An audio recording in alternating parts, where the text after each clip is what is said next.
Gideon Vance didn't knock. He never did.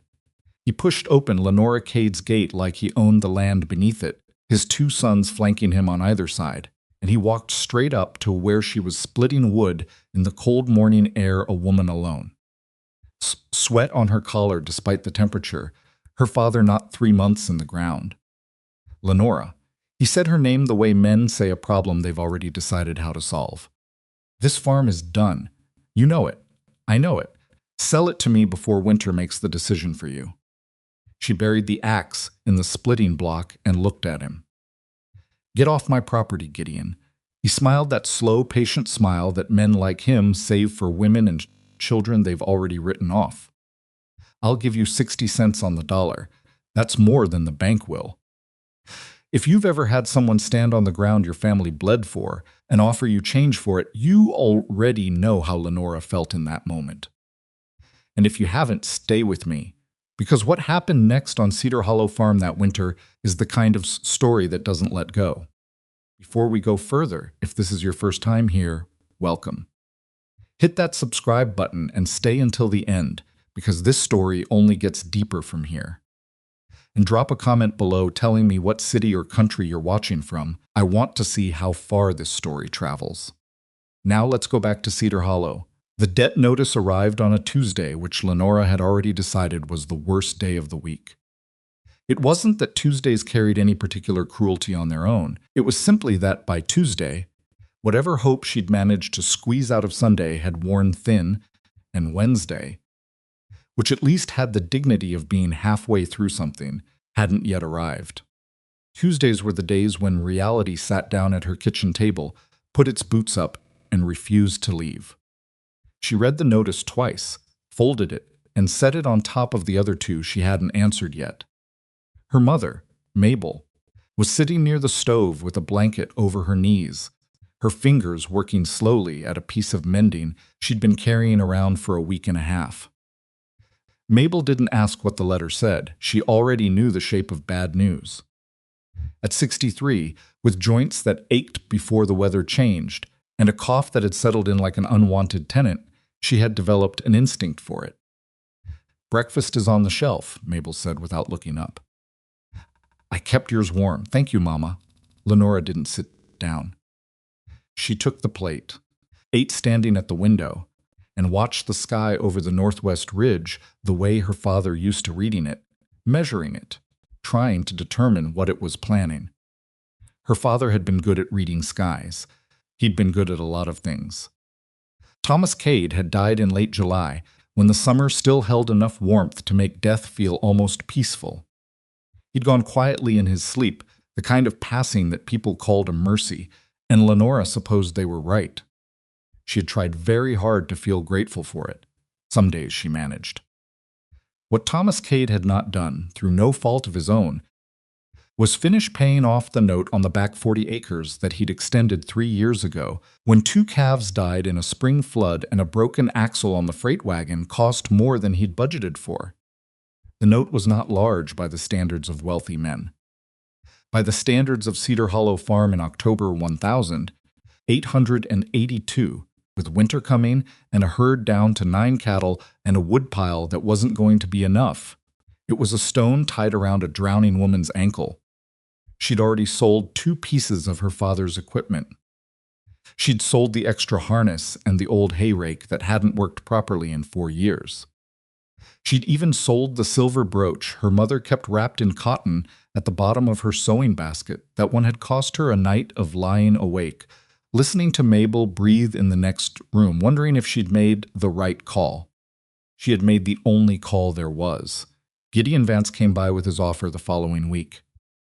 He'd been sniffing around Cedar Hollow for 2 years, even when Thomas was alive, but Thomas had a way of ending conversations about land sales before they properly started.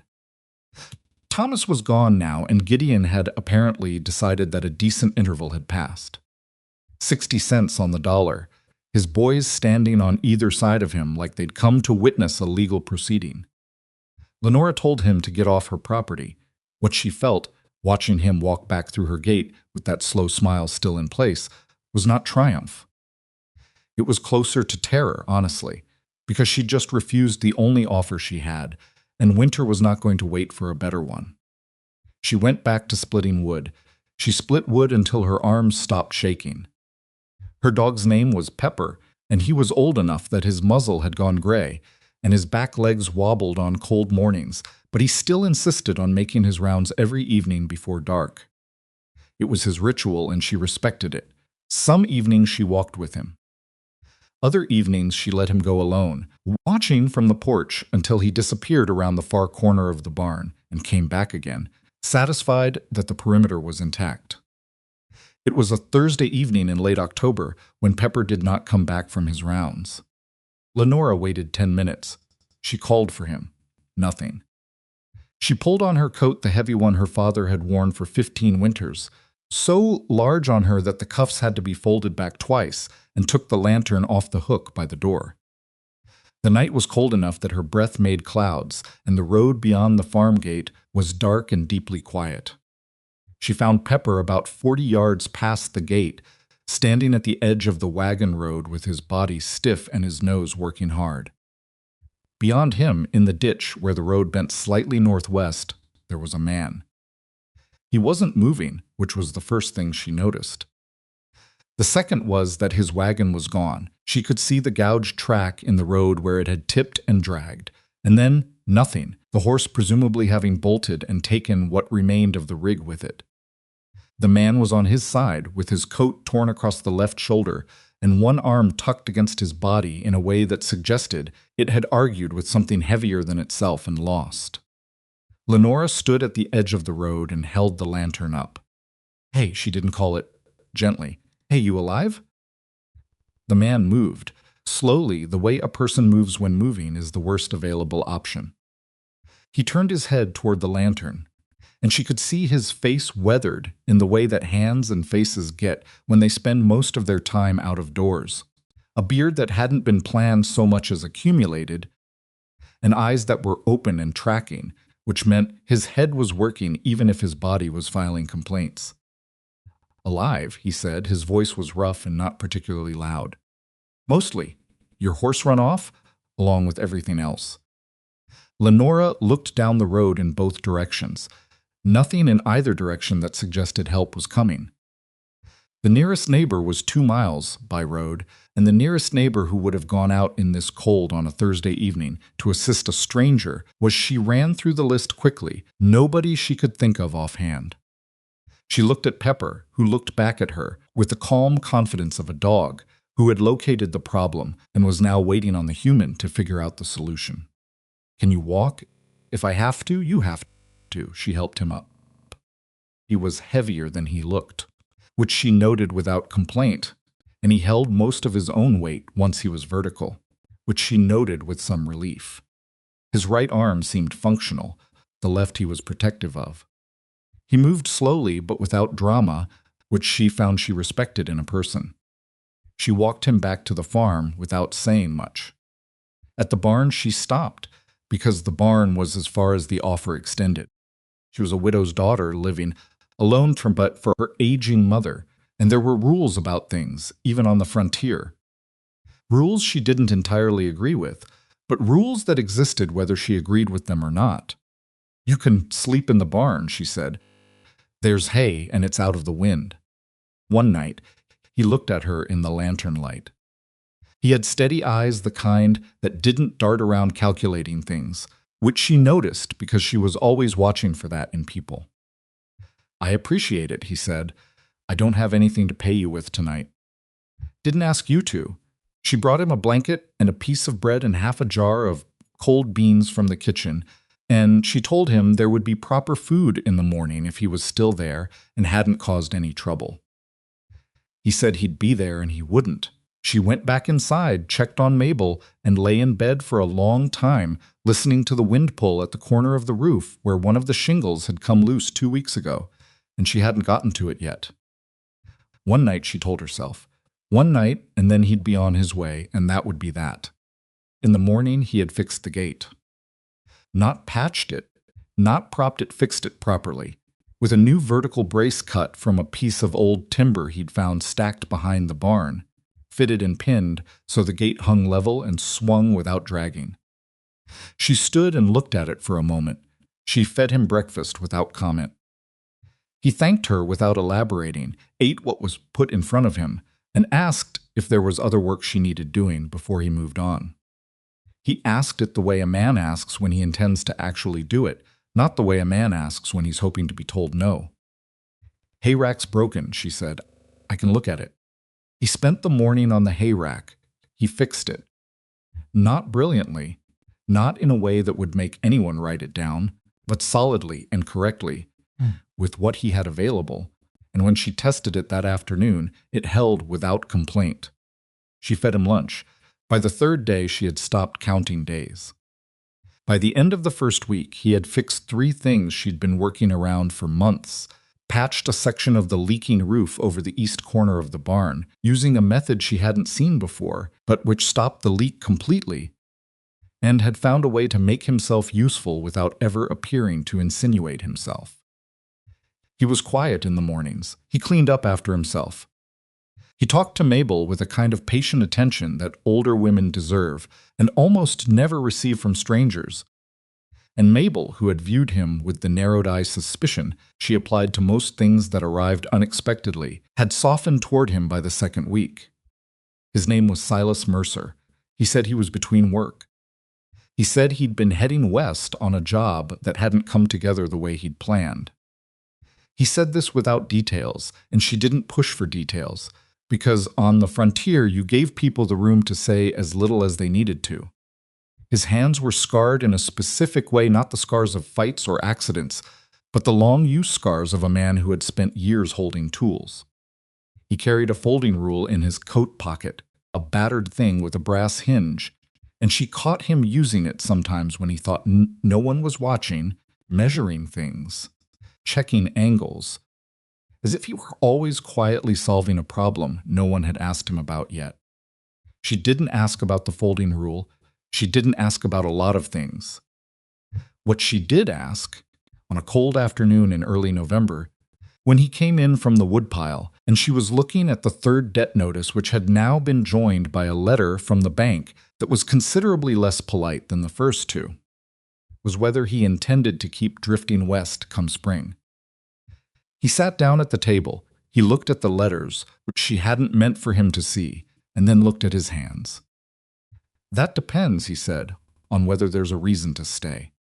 The thing was, she'd been thinking about it for days, turning it over the way you turn over a problem that has no good solution, looking for the angle where the losses are smallest.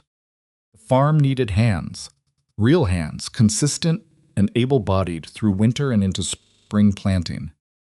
Hiring a laborer cost money she didn't have. Selling was the option Gideon Vance was counting on. Losing the farm meant losing the thing her father had spent 30 years building on land that had tried repeatedly to kill him. There was a third option. She was aware that it was unusual. She was aware that the settlement would talk, because the settlement talked about everything. And an unmarried woman keeping a strange man on her property had already generated the kind of conversation she could feel every time she went to the store for supplies. At least 2 women had found reasons to mention, with considerable care, that appearances mattered in a small community. She was also aware that unusual didn't mean wrong. "I need to be plain about something," she said. "All right. I'm not looking for a romance. I'm not looking for someone to take over my father's farm like it's his. What I need is a partner who works and doesn't disappear." She paused. "You've been here 3 weeks. You work without being told to. You fix things correctly, and you don't make me feel like a problem to be solved." Another pause.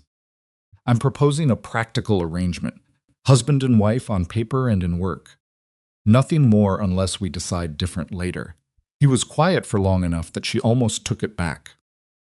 "I have no horse," he said finally, "no land, no cash worth mentioning." "I know what you have. I've been watching for 3 weeks. He looked at her, those steady, non-calculating eyes.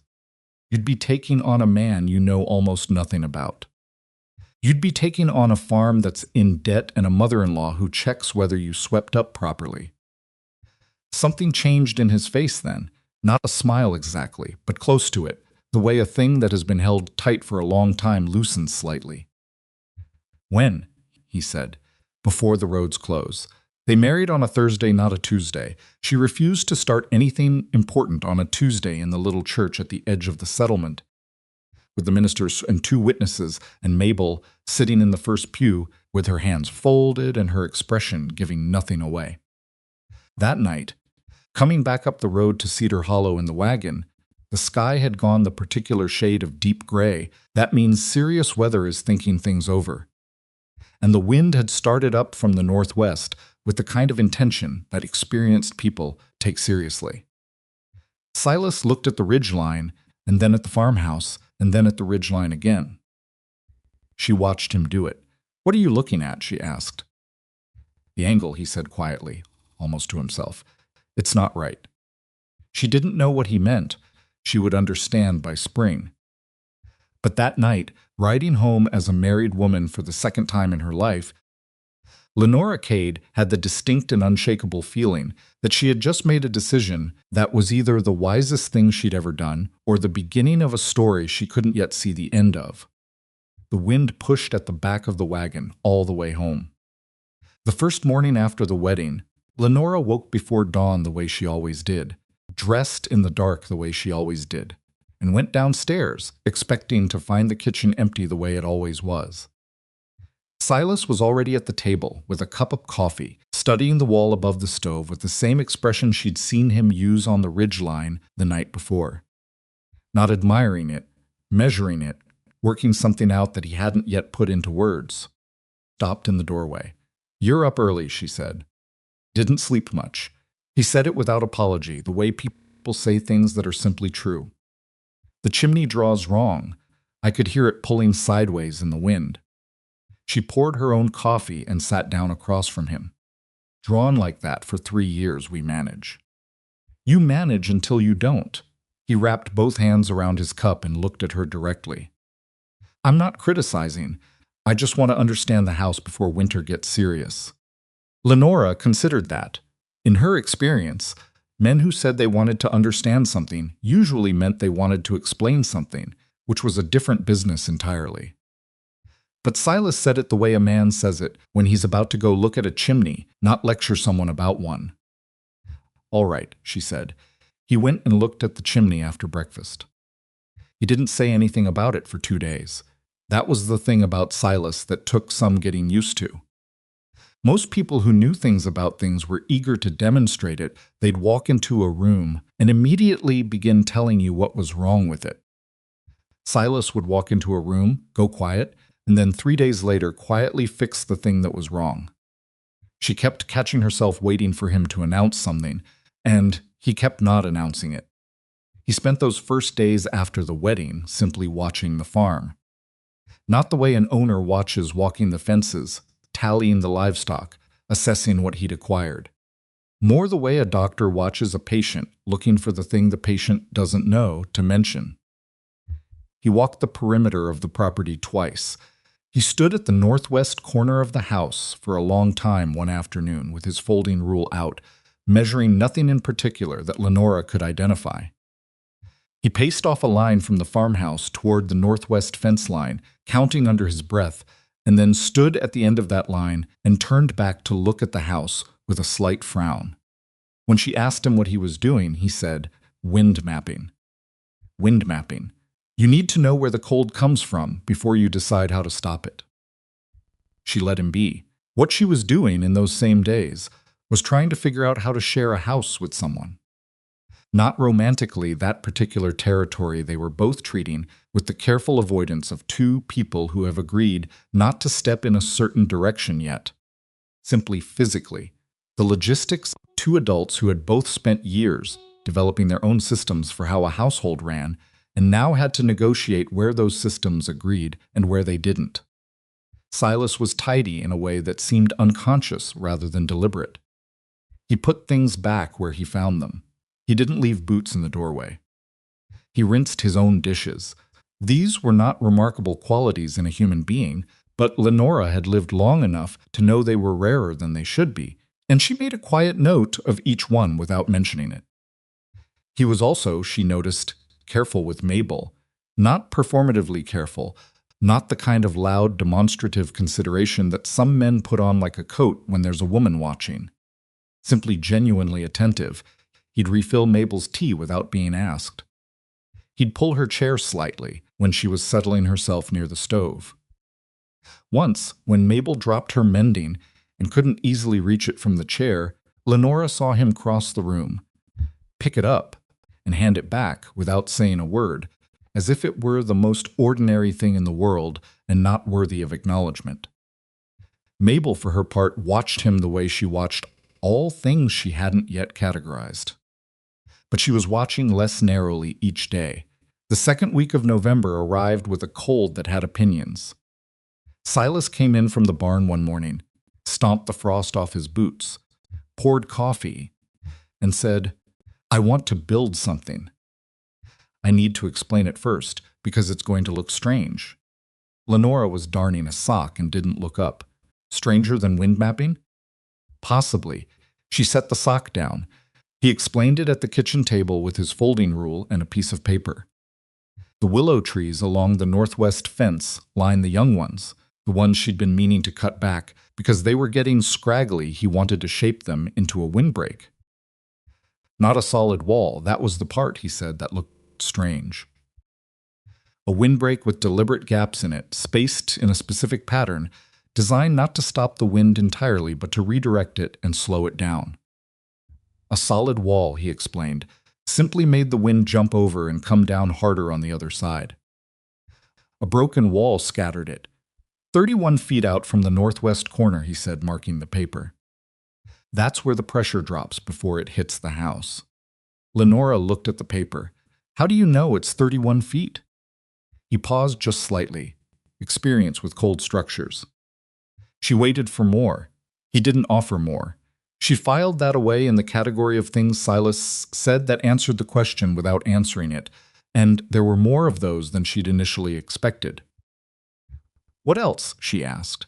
He told her about the outer wall, a second protective layer around the exposed northwest and north faces of the farmhouse, built with pine slabs and packed vegetation and drainage channels and ventilation spaces. Not solid, not sealed.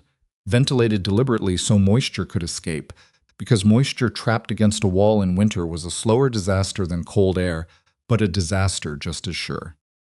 It's going to look like I don't know what I'm doing, he said plainly.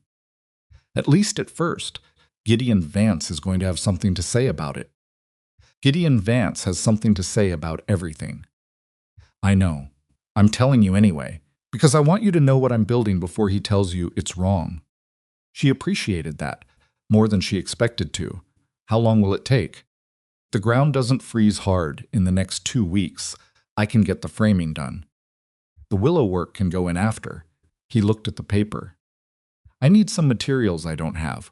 Write a list. He wrote the list. It was specific and not extravagant particular dimensions of pine slabs, a quantity of dried vegetation he'd already identified along the south fence line that could be harvested without cost, some hardware.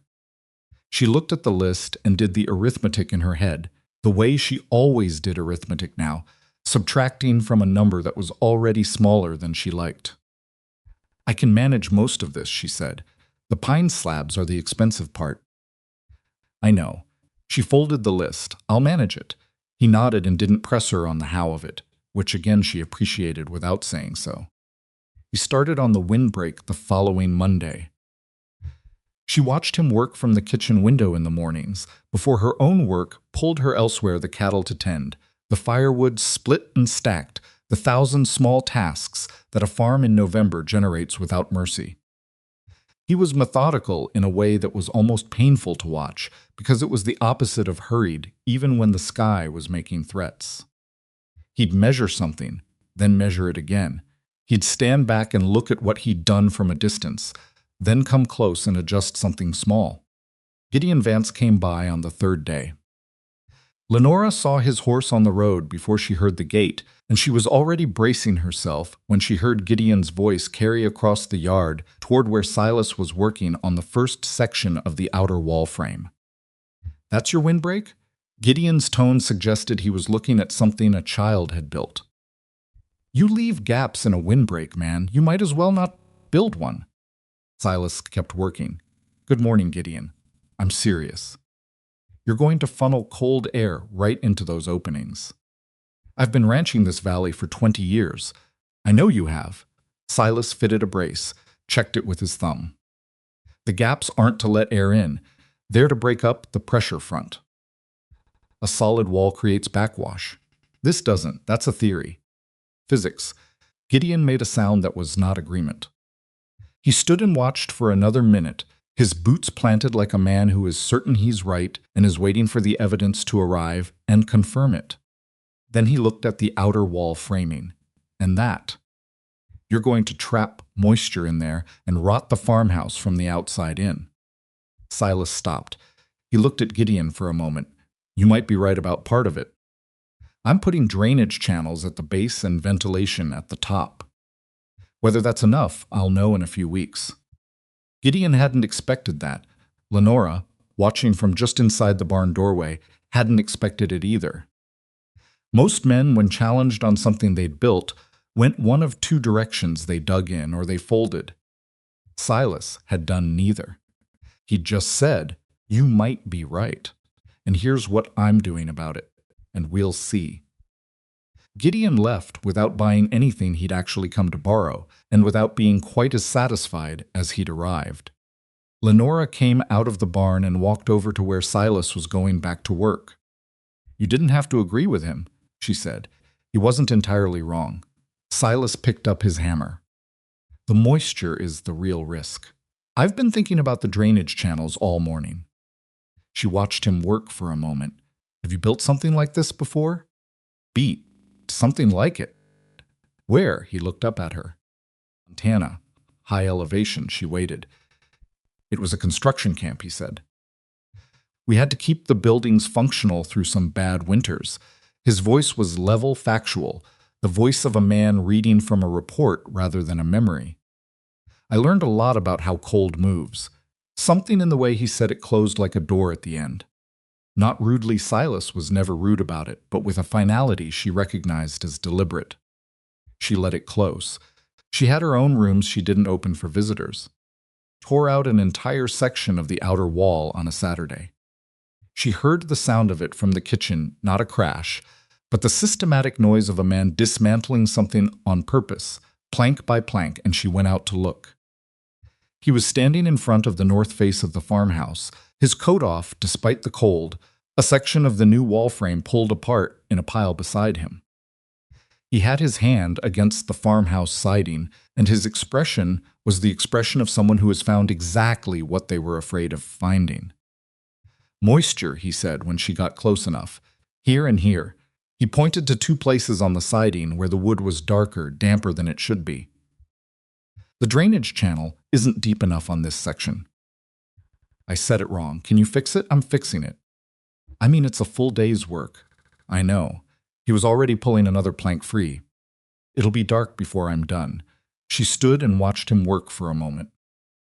He didn't look angry at himself. He didn't look defeated. He looked like a man who had found a problem and was solving it, which was, she thought, exactly what was happening. And she wasn't sure why she'd expected anything different. I'll bring lunch out, she said. Thank you. He worked past dark. She brought the lantern out at 4 o'clock when the light started failing and hung it on the hook near the wall so he could see. He rebuilt the drainage channel 3 inches lower than the original, reset the framing posts, and reattached the section he'd torn out, this time with ventilation gaps cut at the correct angle. When he finally came in, his hands were stiff with cold, and he moved like a man whose back had been holding an argument with him for several hours. He ate without complaint, washed his hands at the basin, and said, "Thank you for the lantern. You'd have managed without it, badly." He sat down, stretched his back with a sound that was not dignified. Gideon was right about the moisture, not about the solution, but about the risk. I should have checked the drainage before I framed the whole section. Lenora refilled his coffee. You checked it after. I checked it after because the wall told me to. He wrapped his hands around the cup. I'd have preferred to get it right the first time. Most people would prefer to pretend they got it right the first time. He looked at her across the table. Does that work for you? No, she said, never has. There was a moment of something between them then, not romantic, not yet, but a recognition. Two people who were both, in their separate ways, too honest about their own failures to be comfortable with dishonesty in others. It was a small thing. It mattered more than it appeared to. December arrived, and the cold stopped being a suggestion. Silas had the windbreak in place, the outer walls completed, the chimney modified with an extension he'd built from salvaged iron pipe and fitted hardware that made the draw stronger and more consistent. He'd reinforced the door frames against warping. He'd done something to the crawl space beneath the house that she didn't fully understand, but that involved drainage and ventilation and several hours of work in a space so low and cold she wouldn't have been in there for anything. The house was warmer, not dramatically. Not in the way of a miracle, it was still a farmhouse in November, and the wind still found the thin places, and the morning still required a coat until the stove had been going for an hour. But it was warmer in the specific, sustainable way of a house that is holding on to what it has rather than constantly chasing what it's losing. She noticed it first in the way the firewood was lasting. They were burning less than the previous year at the same point in the season. She mentioned this to Silas one evening. He nodded. That's the point. He was mending a piece of harness leather at the table, his hands working without him looking at them. A warmer fire doesn't help you if the house bleeds heat out the walls. You want the house to hold heat, and then you don't need as much fire. My father always said more wood was the answer. More wood is one answer. The other answer is building something that doesn't need as much. He paused. Both answers are right. One of them is cheaper. She thought about that for a while. Mabel, from her chair near the stove, said without looking up from her mending, my husband said the same thing about arguments. Both of them looked at her. Mabel kept her eyes on her work. He said the trick isn't winning an argument. It's building the kind of house where the argument doesn't start. Silas turned back to his harness work, but Lenora saw, very briefly, the corner of his mouth move. The settlement's opinion of the marriage had evolved from scandalized to cautious in the weeks since the wedding. Scandalized was the first response to the news a woman proposing, a stranger she'd known for less than a month, the indecent speed of it. Cautious was where they'd arrived by December, which meant that people were watching rather than outright condemning, and watching was at least a step toward the middle. A few of the women in the settlement had been decent about it. Helen Marsh, whose own husband had died 4 years back and who ran her family's dry goods store with a competence that the community depended on without quite acknowledging, had shaken Lenora's hand and said, "You did what made sense. Good for you."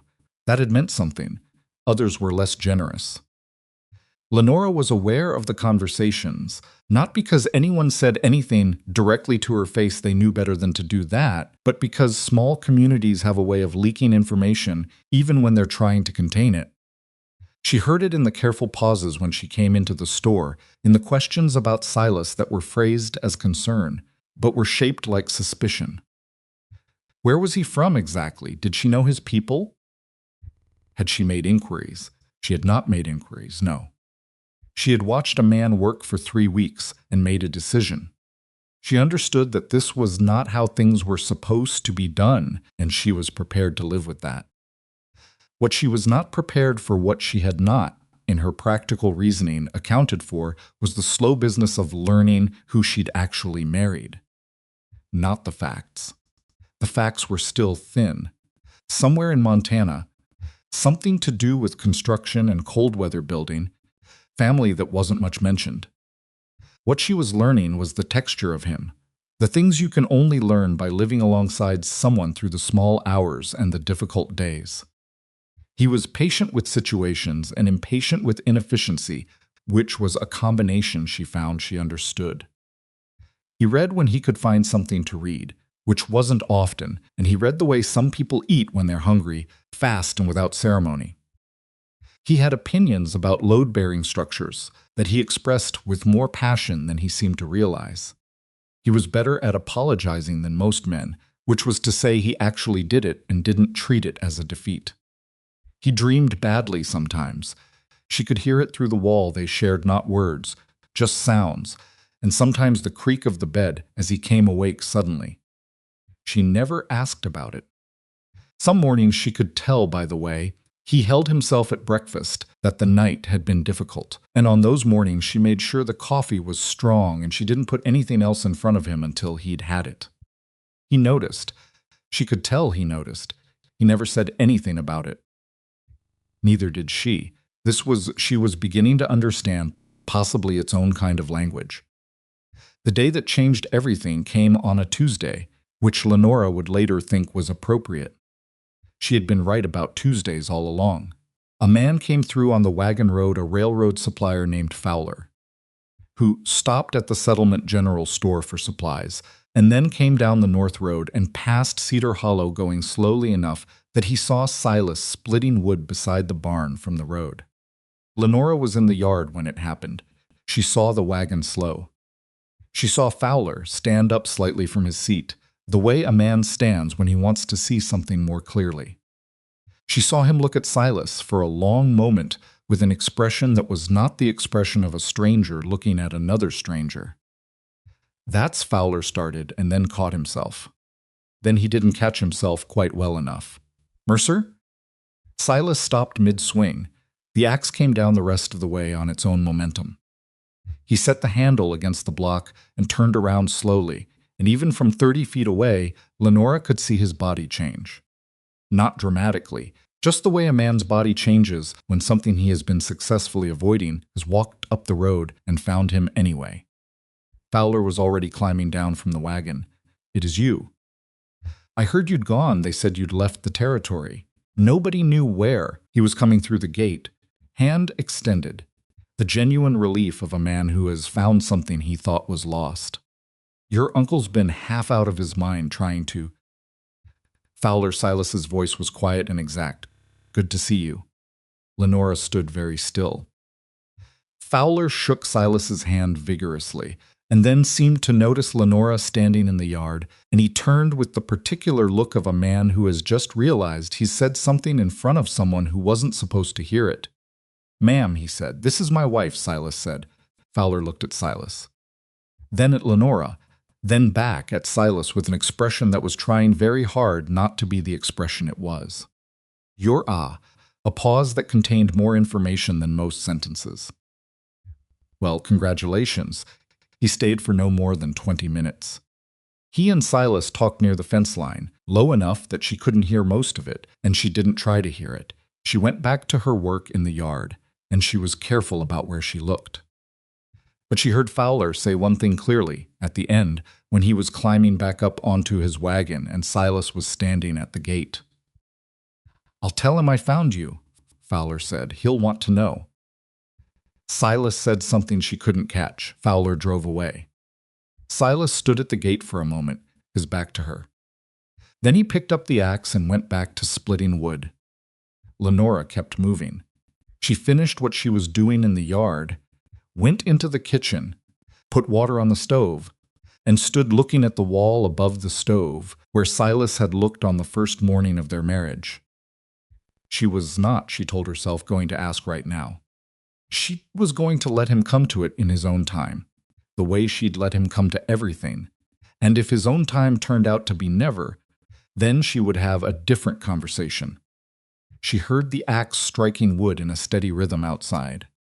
She made tea, brought it out, set it on the fence post near where he was working, and went back inside without a word. He came in an hour later. He washed his hands. He sat down at the table. He wrapped both hands around the tea she'd rewarmed and looked at the surface of it for a long moment. "I need to tell you something," he said. "I know," she said.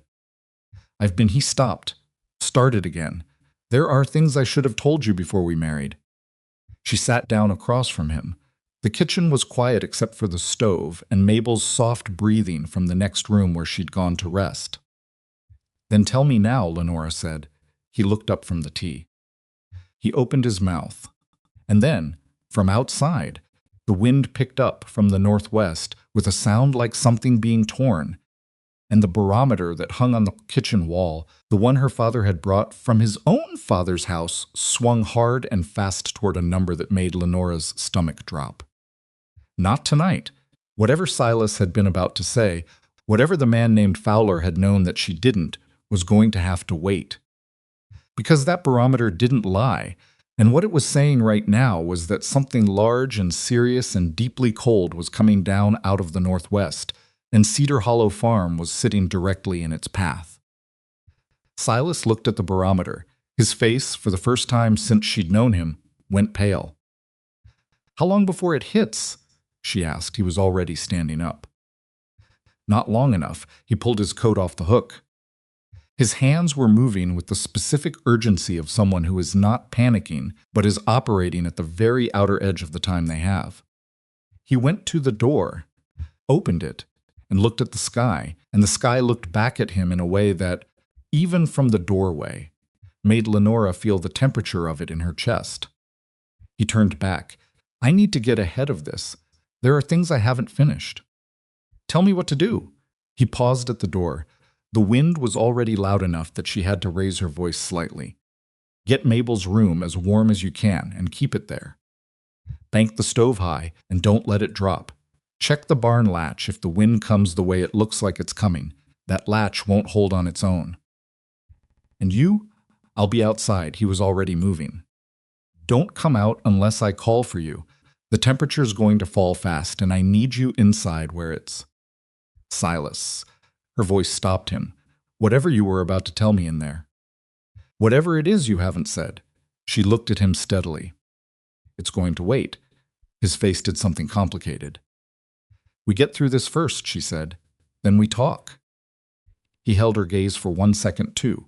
"All right," he said. He went out into the building storm, and the door shut behind him, and the barometer on the wall continued its steady, remorseless slide toward the kind of number that experienced people in cold weather country do not look at without feeling something very close to fear. Lenora stood in the kitchen. Then she went to bank the stove, check Mabel's room, and prepare Cedar Hollow Farm for whatever was coming down out of that northwest sky. The same way she'd prepared for everything life had put in front of her without knowing if she had enough, but moving forward anyway. The storm passed in 14 hours. Not the big one that was still coming. The barometer confirmed it every time Lenora looked at it, which was often. What came that night was a preview, the kind of weather that arrives ahead of something serious the way a cold wind arrives ahead of a cold front. And it was enough to test everything Silas had built and show her which parts of it worked and which parts were still arguments waiting to be settled. The willow windbreak held. She could see it from the kitchen window the next morning, bent hard to the southeast, some of the younger branches stripped and scattered in the field beyond, but the main structure intact and doing exactly what Silas had described. The worst of the drifting had been pushed to the east side of the property, away from the house, away from the barn. The northwest face of the farmhouse was clear enough that she could walk to it without fighting through anything past her knees. Silas was already outside when she woke, inspecting the outer walls, pressing his hands against the pine slabs in the places where the moisture had been a problem. She watched him from the window, coffee in hand, and when he came in an hour later, his face had the look of a man who had gotten a passing grade on an exam he'd studied hard for but still wasn't certain about. The drainage held, he said, but the north face lost 2 of the ventilation gaps. Wind tore them wider than they should be. I need to fix that before the real storm comes. How long? Half a day if the ground stays workable. He poured coffee, drank half of it standing up, set the cup down. It's going to be fine. She wasn't sure if he was telling her or himself, and she thought he probably wasn't sure either. But she didn't say that. Go fix it, she said. He went and fixed it. It was the following afternoon, with the ventilation gaps repaired, and the outer wall back to where Silas wanted it. And Mabel napping in her room and the kitchen quiet, and both of them, at the table, with the specific exhaustion of people who have been moving for 2 days without quite sitting down, it was then that he told her. Not all of it, not right away. It came out the way things come out when a person has been holding them for a long time, not in a clean straight line but in pieces, some pieces arriving before others, some out of order, and she had to hold all of them in her mind and turn them over to find how they fit. He started with the timber works, because that was the part he'd seen her figure out already, or mostly figure out, because Lenora Cade was not a woman who stood still while a puzzle was in front of her. Mercer and Thorne Timber Works. His father had built it, left it to him and his uncle at his death 12 years ago, and Silas had grown it. Timberland in 3 counties. A sawmill, freight teams that ran on railroad contracts, a company large enough that its name appeared in the regional papers with some regularity. Wealth large enough, he said this quietly, and without pride, which she noticed to erase everything she owed on Cedar Hollow Farm without it making a meaningful dent in what remained. She listened to all of this with her hands flat on the table and her face very still. When he stopped, she said, "How large?" He told her a number. She sat with that number for a moment. Outside, the wind moved through the willow gaps in the pattern she'd started to recognize, not the howl of wind hitting something solid, but the lower, scattered sound of wind being broken apart and redirected. She'd grown familiar with that sound over the past weeks. She found it difficult to think about it clearly right now. "You let me feed you," she said, "when you came to the farm. You let me feed you and give you shelter, and I thought I believed you had nothing. I had nothing with me." His voice was careful but not defensive. The wagon going over wasn't planned. The horse taking what was left wasn't planned. "But you could have told me the next morning, the day after. Any of the days between then and now." He looked at his hands. "Yes, why didn't you?" It wasn't quite a question. It had the shape of a question, but the weight of an accusation, and she was not going to smooth that off to make it easier for either of them. "Because when I was on this farm," he said slowly, "I was just a man who could fix things. Nobody was weighing decisions against me. Nobody was dependent on whether I made the right call." He paused. "I hadn't been that in a long time. I didn't know how much I needed it until it was what I had." She looked at him. "That's not good enough," she said. "No," he agreed. "It's not." The kitchen was very quiet.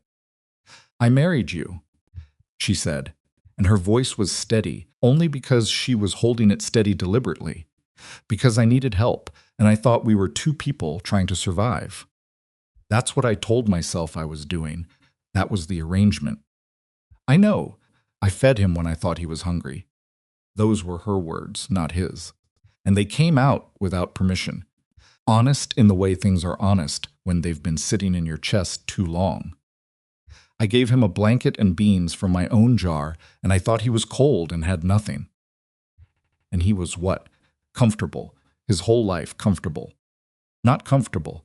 Something shifted in Silas's voice. "I haven't been comfortable in 4 years.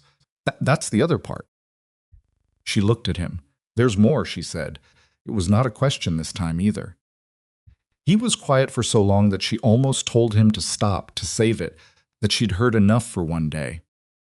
And she might have, except that she looked at his face and saw something there that she recognized in the specific way you recognize, something you felt in yourself, the particular exhaustion of a person who has been carrying something for so long that putting it down has started to feel more dangerous than keeping it up.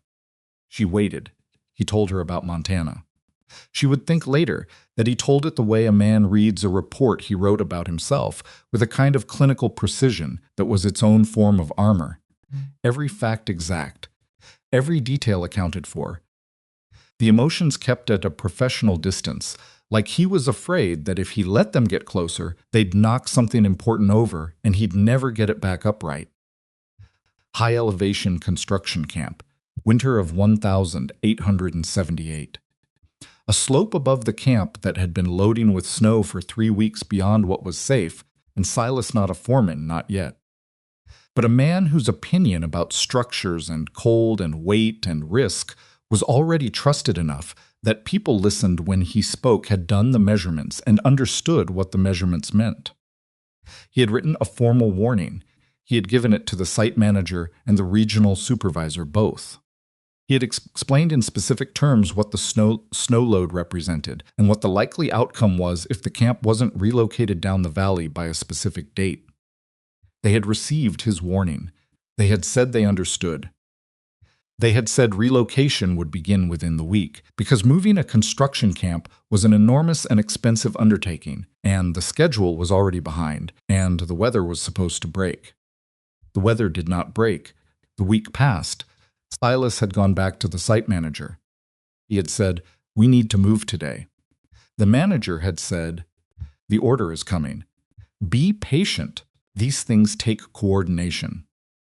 And Silas, who had the standing to push harder, who had the authority within the company structure to escalate past the site manager if he chose to, who had known with the certainty of a man who has spent years learning to read what cold and snow and weight and slope are going to do, had decided that he had done his part, that he had warned them correctly, that it was in other hands now.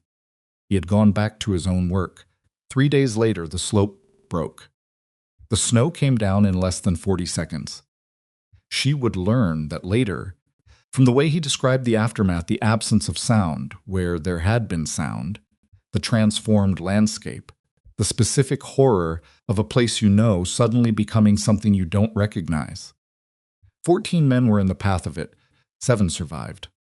Among those who did not was a young man named Ellis, who had worked under Silas's supervision for 2 years, who had come from a family of miners in Pennsylvania, and who had a habit of whistling while he worked that Silas had found irritating, and then, gradually, had found himself listening for. Ellis had been 23 years old. Silas stopped talking. The kitchen was the quietest it had been since she'd lived in it. "You warned them," Lenora said after a long moment. "I warned them, and then I stopped." His voice had lost the clinical tone somewhere in the middle of it and hadn't recovered. "I had the authority to go above the site manager. I chose not to use it. You couldn't know. I knew." He said it without anger, without drama. Just the plain, awful certainty of it. That's the part I can't excuse. I knew what the slope was going to do. I had done the measurements. And I decided that I had satisfied my obligation, and someone else would handle it from there. He looked at the wall.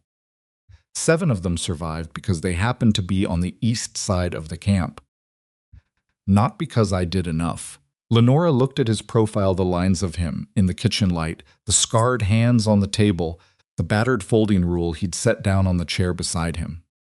She thought about the chimney he'd fixed without being asked. The gate, the outer walls he'd torn apart and rebuilt on a Saturday when his back was already giving him trouble. The way he checked angles twice, the way he never left a problem half solved.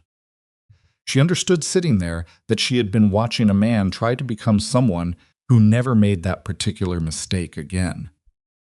"So you left," she said. "I stayed through the inquiry. I gave them everything, all of it, the warnings, the timeline, the measurements. Company held me blameless, officially." He paused. "I resigned 6 months later. My uncle kept the company running. I went west." Another pause. "I wasn't going anywhere specific. I was just going until the wagon tipped. She was quiet for a while. Her tea was cold. She didn't drink it. "I'm not going to tell you it's forgiven," she said finally. "What you didn't tell me, the money, the all of it. I'm not going to say it's fine because it's not fine." He nodded. "And what happened in Montana?" She chose her words carefully. "I understand it. I understand why it broke something in you. But I can't carry that for you, Silas. That's yours." "I know I can." She stopped. "I can sit beside it. If you need someone to sit beside it. But it's yours." He looked at her then, and she saw something in his face that she hadn't seen before, not relief exactly, but the beginning of something that might become relief, given time and sufficient honesty. The look of a man who has just put down a piece of something very heavy and hasn't yet decided whether to pick it back up. "You're not," he started. "I'm furious," she said plainly. I want to be clear about that. I'm furious and I feel like a fool, and I'm going to need some time before I know what to do with any of it. She looked at him steadily. But that's where I am right now. I'm not making any decisions tonight. He accepted this with a nod. Not gratefully, not with excessive relief, just accepted it, the way he accepted most things, as information he was going to have to work with. They went to bed that night without saying anything else of consequence, and Lenora lay in the dark, listening to the wind through the willows that broken, scattered sound, and thought about all the things she didn't know about a person when she decided to marry them, and whether you could ever know enough, and whether that was the wrong question. She didn't reach a conclusion. She fell asleep instead, which was perhaps its own kind of conclusion. 3 days of cold quiet followed. Not between them exactly. They worked, they spoke, they managed the farm together with the practical collaboration that had become their default setting. But something had been rearranged in the space between them, and they were both moving around it carefully while they figured out the new geography. Mabel knew something had changed. Mabel always knew. She didn't ask about it directly. Mabel's form of discretion was to wait until a thing was ready to be spoken, and not push it before then, but she watched them both with those sharp old eyes over her mending. And twice Lenora caught her looking at Silas with an expression that wasn't the narrowed wariness of the early weeks, but something more complicated. Something that might have been, if Lenora read it correctly, a kind of assessment still in progress.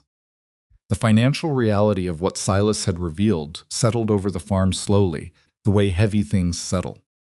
Not all at once, but with a growing weight that changed the shape of everything it touched. The debt was the most immediate thing. 3 notes, the bank letter, the accumulated arithmetic of a farm, trying to stay alive on margins that had never been comfortable, all of it was suddenly, in the context of what Silas could offer, not merely manageable but trivial.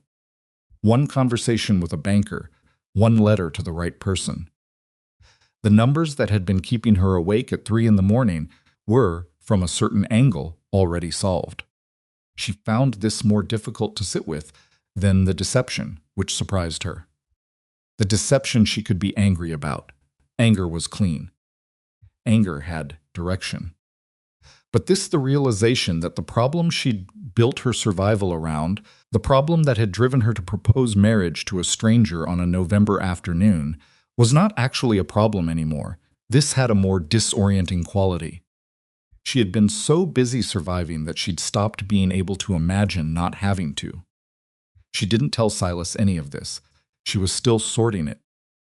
What she told him, on the 4th morning after his confession, when he came in from checking the outer walls and she was at the stove, and the kitchen smelled of coffee and wood smoke and cold brought in from outside, was this: I want to understand the money, how it works and what it means.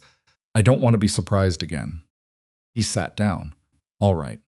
I want you to tell me what you own, specifically, and how it operates, and what your uncle's role is, and what Fowler meant when he said he'd tell him he found you. Silas told her. He told her clearly and completely, without hedging, without omission as far as she could tell, though she acknowledged to herself that she wasn't currently the best judge of what he was omitting. The timber holdings, the sawmill operation, the freight contracts, the percentage splits with his uncle, the uncle's management of the company in Silas's absence. The fact that the company had been running without him for 4 years, and running well, which was partly a credit to his uncle and partly a credit to the systems Silas had put in place before he left. The fact that he retained ownership and drew income from it, income that had been accumulating somewhere while he slept in her barn and ate her beans and let her believe he was a penniless laborer moving between jobs. This part still stung. She was honest enough to admit that. And your uncle coming, she said. Fowler said he'd tell him. What happens then? Silas paused. He'll want me to come back. Where? Back to the company. Or at least back to there's a house. In the territorial capital. My uncle has been maintaining it. He looked at the table. It's not something I've been missing, for what that's worth. Worth something, she said. I'm not sure how much yet. She stood up from the table and went to the window. The willow windbreak was moving in the morning breeze, the flexible branches doing what they were built to do, the gaps letting the wind pass through in the way he'd explained to her weeks ago. She'd come to find something almost reassuring about watching it. You built a thing correctly, and then the thing did its job, and you could trust it. She was not currently able to apply that reasoning to her marriage. "I need you to tell me one more thing," she said without turning from the window.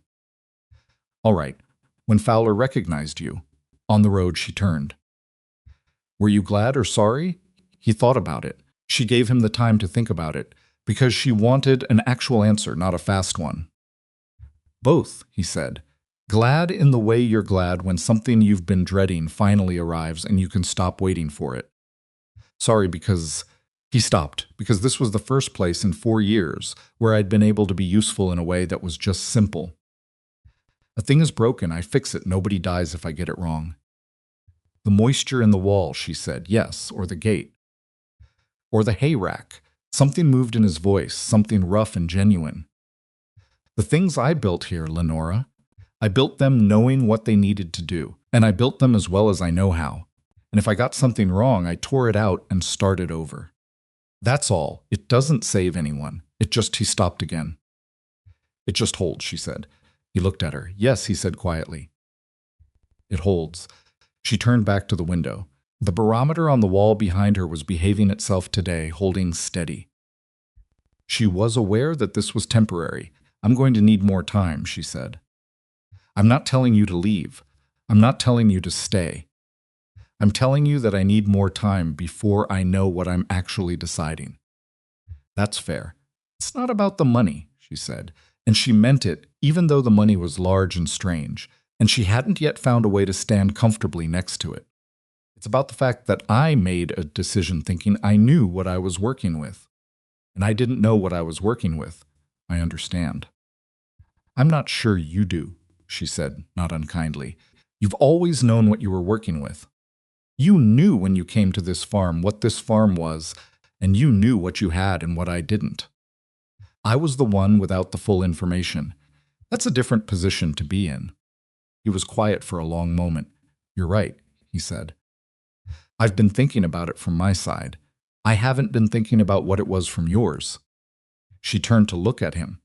Because that was the right answer, not a perfect answer, not a smooth one, but the actual right one. And she thought she deserved to look at a man directly when he said something true. "Thank you," she said. He nodded once. They went back to work, which was the only thing to do. Gideon Vance came by on a gray afternoon 3 days after Fowler's visit, and Lenora was certain he had heard something through the settlement's information channels, those invisible, efficient channels that carried news about people's private business with a speed that no postal service had ever matched. He arrived with the easy confidence of a man who believes he knows something useful. He stood at the fence line and asked, with considerable care, whether Lenora was doing all right. She said she was doing fine. He said he'd heard there'd been a visitor, a man from the railroad supply side. He said he hoped everything was in order.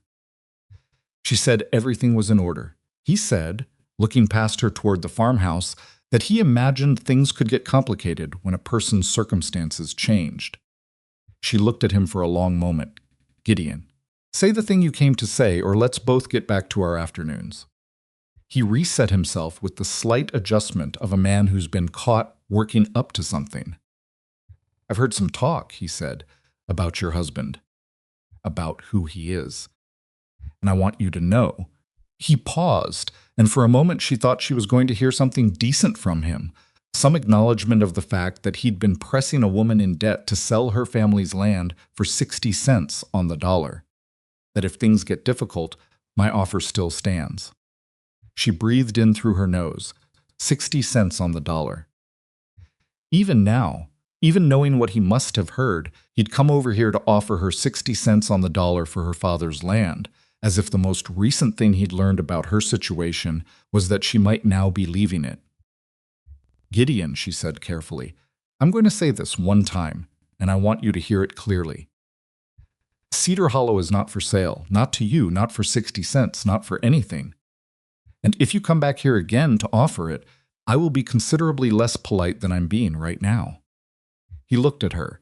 He looked past her at the house, at the windbreak, at the repaired walls. He made a sound that wasn't exactly words and went back through the gate. She stood and watched him go and felt the same thing she'd felt the first time she'd sent him away, not triumph, but something more durable than triumph. Solid, quiet feeling of a line held. Silas was behind her. She hadn't heard him come out of the barn, but he was there and had been there long enough to hear most of it. "He's going to keep coming back," Silas said. "I know. As long as he thinks there's an opportunity. I know." She turned around. That's his problem. Something shifted in Silas's face. Not a smile. She wasn't sure either of them was in a place for smiling yet, but a kind of recognition. The same recognition she'd seen the night they'd talked about pretending to get things right. He went back into the barn. She stood at the fence for a moment longer, looking at the willow windbreak and the repaired outer walls and the farmhouse her father had built on ground that had tried repeatedly to take it back. The sky to the northwest had taken on a color she didn't like. She went back inside to check the barometer. His uncle arrived on a Thursday. He came in a good wagon with a matched pair of horses that had clearly not spent their careers being cold. And he was a man in his 60s with Silas's build and none of Silas's quietness, a man who took up the space he was in and seemed comfortable doing it. His name was Harold Mercer, and he climbed down from the wagon in Lenora's yard and looked around at Cedar Hollow Farm with the expression of a man trying to understand a situation he had received incomplete information about. He introduced himself to Lenora with the directness of someone who considers social niceties a form of efficiency rather than warmth. "You're his wife," he said. "I am," she said. "I'm Harold." "We have a lot to discuss. I imagine we do," she said. "Come in out of the cold." He came in. He looked at the kitchen with the same assessing attention Silas gave to walls and angles, except Harold was assessing people. He looked at Mabel, who looked back with full and equal intensity. He looked at the barometer. He looked at the additions Silas had made to the kitchen, the modified chimney connection, the storm entry that was only half finished, the new door threshold that kept the draft out. He touched the doorframe of the storm entry with his fingers. "He's been busy," he said. "He has," Lenora said. "He builds things when he's troubled," Harold said, not unkindly. "Always has. When he was 12 and his mother was dying, he rebuilt the back porch of their house from scratch. Took him 3 weeks. He sat down at the table. Is he outside?" "In the barn." Harold looked at the barometer. His eyes stayed on it for a moment. "How's it been moving?" "Down," she said slowly. "But steadily." Harold nodded. Something moved in his face that looked like worry dressed up as practicality. "There's a bad one coming. I saw the sky coming in from the east." "Yes." He looked at her directly. "You know who he is now." "I know who he is," she confirmed, and she sat down across from him. "And I'm still deciding what I think about it." Harold looked at her for a long moment, with eyes that were Silas's eyes in an older face, and she could see him revising something, some version of this conversation he'd prepared on the way here, adjusted now to account for a woman who was not what he'd expected to find. "He needs to come home," Harold said. "The company needs him. I'm not a young man, and I've been managing things that require his decisions for 4 years. I've done it well enough, but it's not my company to run indefinitely." He paused. "There's a comfortable house. There's a life that doesn't require." He looked around the kitchen with the careful politeness of a man deciding not to finish that sentence. "A life that doesn't require what?" Lenora said. Harold met her eyes. "Surviving." She was quiet. "He's good at this," she said, nodding at the farmhouse walls. "What he does here, the way he thinks about cold and wind and how buildings hold heat." She paused. "Is that something he learned for the company, or something he learned for himself?" Harold's expression shifted, both. He spent 3 years in the mountains overseeing high-elevation construction before. He stopped. "Before Montana," she said. Harold looked at her. "He told me," she said. Harold was quiet for a moment. When he spoke again, his voice had changed, the business efficiency had dropped off it, and something more genuine had replaced it. Ellis was like a nephew to me, to both of us. He'd come to the company straight out of the mines. 17 years old, not knowing which end of a hammer to hold, and Silas taught him. He looked at his hands on the table. The men who did the inquiry, the regional board, they cleared Silas completely. The site manager had the authority and didn't use it. That's where the fault landed. Silas doesn't see it that way. I know he doesn't. Harold looked up. That's why he left. And you want him back? I want my nephew back, Harold said, and it was as plain and honest as anything she'd heard a person say in a long time. Whatever that means for the company is secondary. She stood up. She went to the door and opened it and called toward the barn. Silas came across the yard. She watched him see the wagon and the horses and understand, and she watched him do what she'd learned he did with things he'd been expecting, and dreading in equal measure he kept walking. Because stopping wasn't going to change what was waiting for him. He came in through the door. He looked at Harold. Harold looked at him. "Uncle," he said. "You look like you haven't slept properly in 4 years," Harold said. "That's about right." Harold stood up and put his arms around his nephew, and Silas stood in it with his arms at his sides for a moment. And then one arm came up, and then the other. And Lenora looked away, because some things deserve privacy even when there's no room for it. She checked the barometer. It had moved again. She looked at the sky through the kitchen window, the northwest sky, which had been making decisions all day, and had apparently now reached one. "Silas," she said. He was already looking past Harold's shoulder at the window. "I see it," he said. The sky above the northwest ridge had gone the color of old iron, a flat, uniform gray that had no interest in being anything else. The willow windbreak was moving differently than it had been this morning. The motion had changed from the loose flexibility of normal wind to something tighter, more urgent, like a thing bracing itself. The barometer had stopped falling. It had done something she'd never seen it do before. Dropped so fast she could almost watch it move. Harold turned and looked out the window. "Lord Almighty," he said quietly. "We need to prepare," Silas said. He was already reaching for his coat. "Harold, your horses need to be in the barn before this hits. The barn's solid, but I need to brace the east door." "Lenora, I know what to do," she said. Their eyes met for half a second. There was too much between them that hadn't been resolved, too much said and not yet answered, too much felt and not yet named. All of it was going to have to wait. The sky above the northwest ridge had declared its own schedule, and the rest of it could come after. Silas went out the door. Harold looked at Lenora with the eyes of a man recalibrating rapidly. "He built all of this," Harold said, looking at the storm entry, the chimney modifications, the outer walls visible through the window. "In how long?" 5 weeks, she said. Harold looked at the barometer. "Is it going to be enough?" he asked. Lenora pulled on her coat. "I don't know," she said, "but it's what we have." She went out to help, and behind her the barometer pressed itself against the lowest number she had ever seen it reach, and the wind from the northwest arrived at Cedar Hollow Farm with everything it had.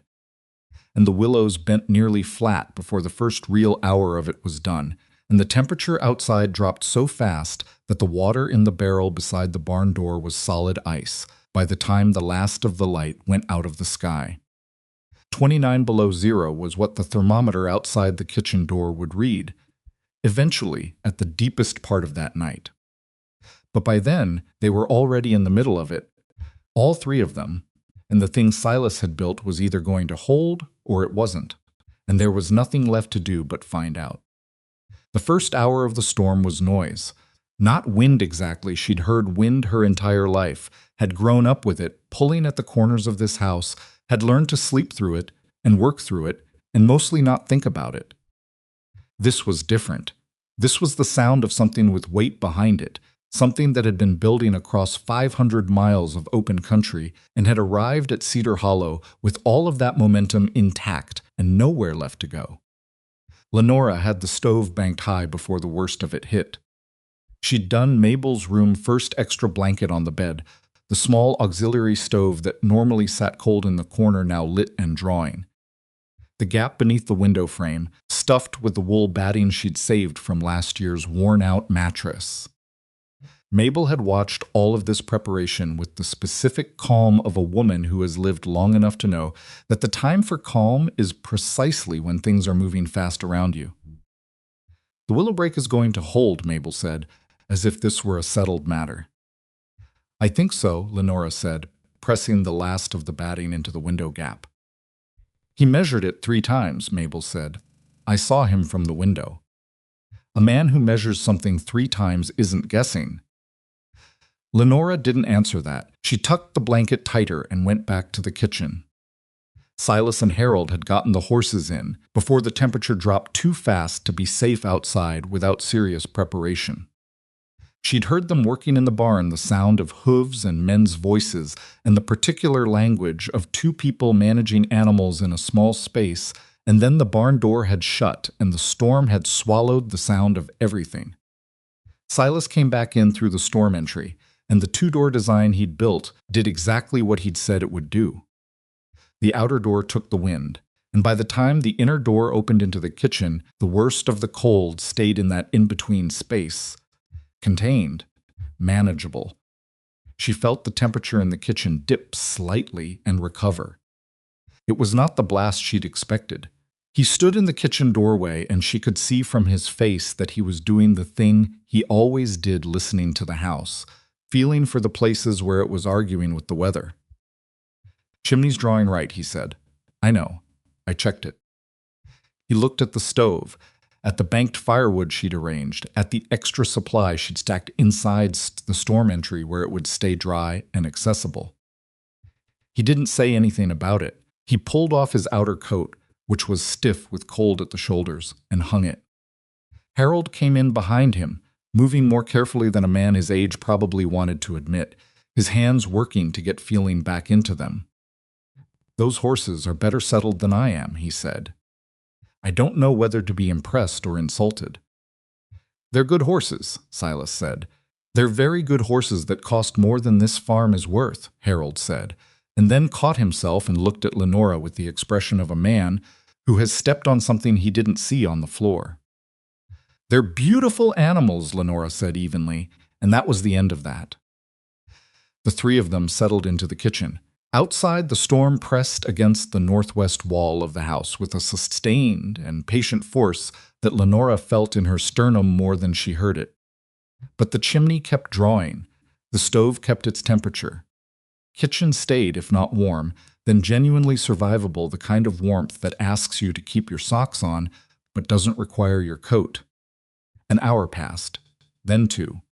Silas was at the table with a piece of paper. Working through something in pencil, she could see numbers, dimensions, angles. She didn't ask. Harold had found Mabel's spare copy of the almanac on the shelf near the stove and was reading it with the focused attention of a man who has run out of other things to do and has decided to be productive about it.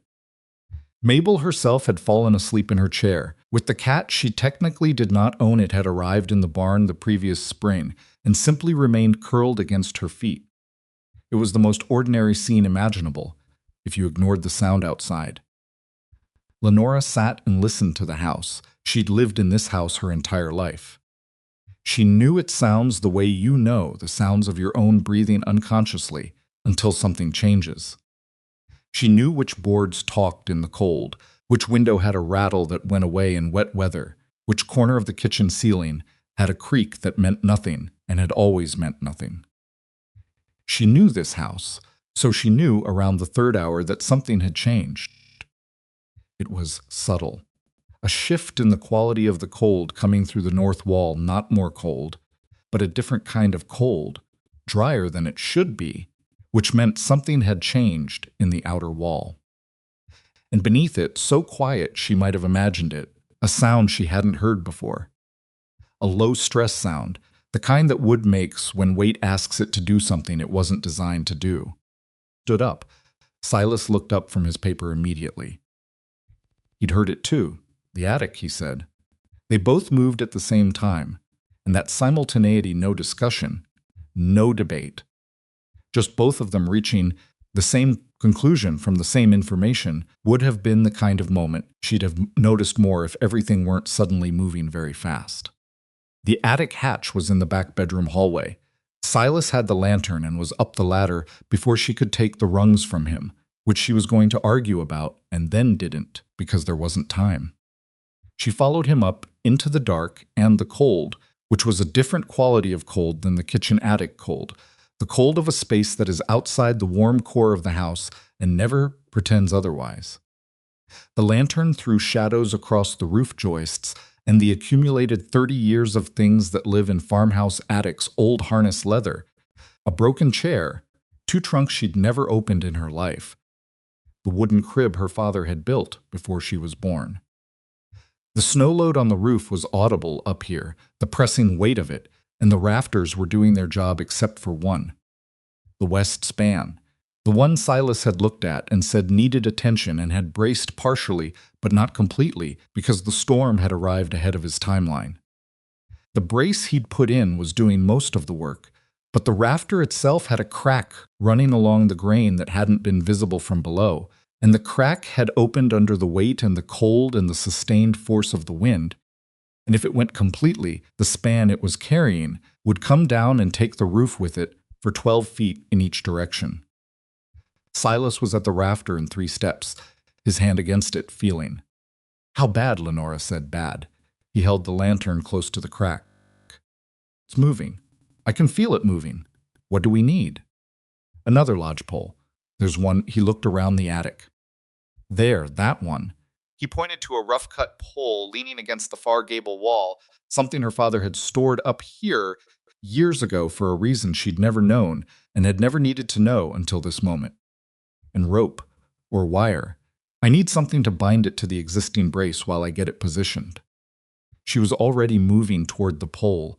It was heavier than she'd expected. She got her hands around it and dragged it across the attic floor, which was not a smooth process. It caught on a trunk, swung wide, knocked the broken chair over. And she said something under her breath that she would not have said in front of Mabel. Silas took the far end when she got it close enough, and between them they maneuvered it upright in the space between the failing rafter and the attic floor. "Hold it here," he said. "Exactly here. Don't let it move." "I've got it." He went back for the lantern, found a coil of rope she hadn't seen in the corner, and came back. His hands were working fast but not frantic. She had noticed this about him before, and noticed it again now, the way his pace under pressure was urgent without being sloppy. He was thinking while he moved, which was harder than it sounded. "The angle's wrong," he said, half to himself. "What does it need to be?" "Steeper." He looked at her. "I need to shift the base 6 inches towards you. If you move your right foot back, like this." He looked at the angle. "More." She moved her foot there. He worked the rope around the new pole and the existing brace, wrapping it in a pattern she didn't know, but that looked deliberate and specific. The knots settled with practiced pressure. Above them, the failing rafter groaned. A fine dust of dried wood fibers sifted down from the crack, catching in the lantern light. "Silas," her voice was level, but her hands were not. The pole was vibrating slightly under the load it was beginning to take. "I know." He tied the last knot. "Don't let go yet." "I wasn't planning to." He tested the binding with both hands, leaning into it, transferring weight from the failing rafter to the new support in increments, testing each increment before adding the next. The rafter groaned again. Then it went quiet. Not silent, there was still the storm outside and the press of snow above them and the general conversation of a house under serious stress. But the specific sound of wood moving under load that was too much for it that stopped. "Now," he said. Slowly, she released the pole by degrees, her hands staying on it until she was certain it was holding without her. It held. The binding held. The rafter, braced now from 2 angles with the weight distributed differently, stopped its complaint. They stood in the attic in the cold and the dark beyond the lantern's reach and breathed. "That's going to hold," Silas said. He said it the way he said most things, as a statement of fact rather than a reassurance. which was, she had come to realize, its own form of reassurance. He didn't say things were fine when they weren't. When he said something would hold, it was because he'd measured the thing from every angle he could think of, and the measurement said it would hold. Crack, she said. Come, new rafter, he said. Full replacement. This will get us through tonight. She looked at the brace, the rope, the improvised repair in the attic of her father's house, and she thought about the word us in that sentence and what it contained. They came back down the ladder. Harold was in the hallway, holding his own lantern, having apparently heard enough from below to come find them without being asked. The roof, he said, dealt with, Silas said, for now. Harold looked at his nephew, then at Lenora, then at the attic hatch. What did you do? Added a support. The brace I put in last week wasn't enough. The rafter had a crack I didn't see from below. Silas was already heading back to the kitchen. I should have checked from above. I didn't. Harold followed. Lenora followed Harold. You fixed it, Harold said. We fixed it, Silas said, and he said it without looking at her, facing forward toward the kitchen, but she heard it, and it landed differently than it would have 2 hours ago. They went back to the kitchen. The 4th hour was the coldest. The thermometer outside the kitchen door, she could see it through the window by holding the lantern close to the glass. Red numbers she had seen once in her life before. During the winter, she was 14. The winter her father had lost 2 cattle in a single night and had come back inside with ice in his beard and sat down at the same table and been quiet for a long time. 29 below zero, the stove was working. The chimney was drawing.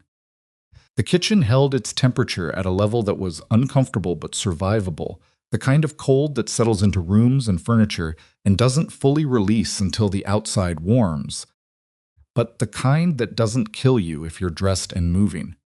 Mabel had been moved to the kitchen, her chair pulled close to the stove, and she was awake now, her hands around a cup of tea, watching the window with an expression that was not fear. It was something more like recognition. She had seen bad winters. Silas went out twice more during the night. First time to check the barn, taking Harold with him, the two of them back in 20 minutes with snow on their shoulders, and the confirmation that the horses and Lenora's cattle were cold but dry and alive.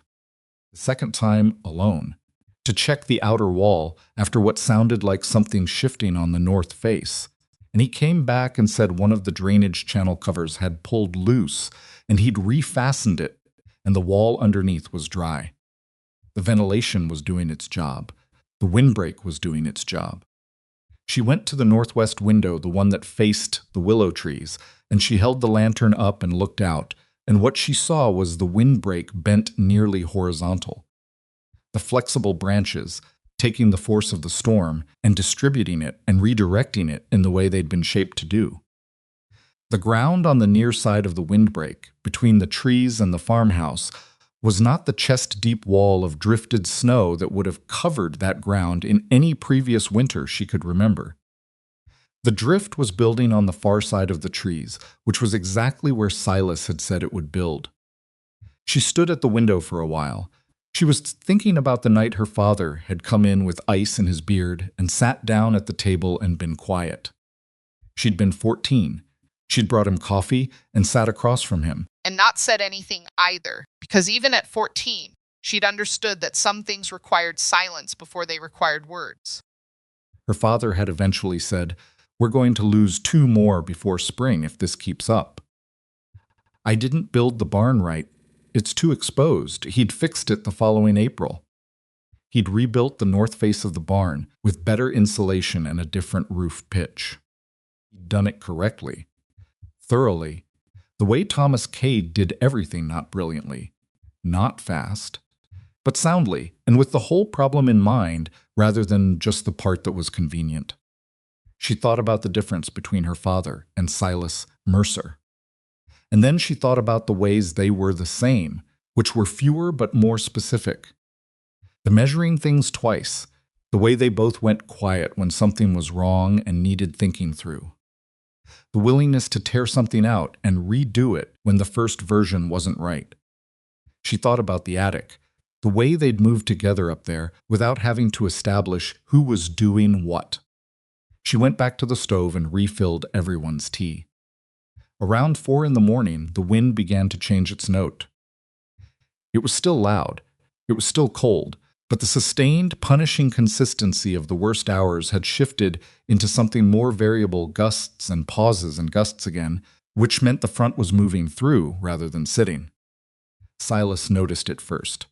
She saw him lift his head from the table where he'd been resting with his eyes closed, not quite sleeping, and he said without looking at anyone, "It's turning." "Turning or ending?" Harold asked from the other side of the table. "Turning east. The worst of it's past." A pause. "We're going to see the temperature stay low for another day or two." But the pressures changed. As if to confirm this, the barometer on the wall, which Lenora had been watching the way she watched a sick child's color, looking for any shift in the right direction, had moved. "Just slightly. Just enough," Mabel said from her chair. "I'm going to sleep." Lenora helped her to her room. When she came back, Harold was standing and stretching with the sounds of a man who has been sitting in one position for too long. "I'm going to the barn," he said. "Check on the horses." He pulled on his coat and went out through the storm entry. The kitchen was suddenly, after hours of 4 people in a small space, just the 2 of them. Silas was at the window, looking out at the gray pre-dawn light that was beginning to define the shapes of things outside the fence line. The barn, the willow windbreak standing in the pale light, battered but there. "The willow held," she said. "Yes." He was quiet for a moment. "The north face stayed dry, the chimney held. The rafter is going to need replacing come April." He said all of this to the window, accounting. The habit of a man who measures outcomes against intentions. "You didn't predict the rafter. I should have. I knew that span was weak. I braced it and moved on because I was out of time." He was still looking out the window. "If I'd had another week?" "You didn't have another week." "No, and we managed anyway." He turned from the window. He looked at her across the kitchen, and the particular quality of that look not searching, not calculating, just present and direct and tired in the way people are tired after something real has happened, was different from looks she'd seen from him before. "Yes," he said. "We managed anyway." She sat down at the table. She had been awake for almost 20 hours, and she felt it in a clean, specific way, not the exhaustion of dread or anxiety, but the honest exhaustion of having done something hard. "I want to say something to you," she said, "while it's just us." He sat down across from her. "The attic," she said. "When we were up there, you asked me which way to shift the pole. You didn't just tell me where to stand." He looked at her. "You were holding the thing. You needed to know why."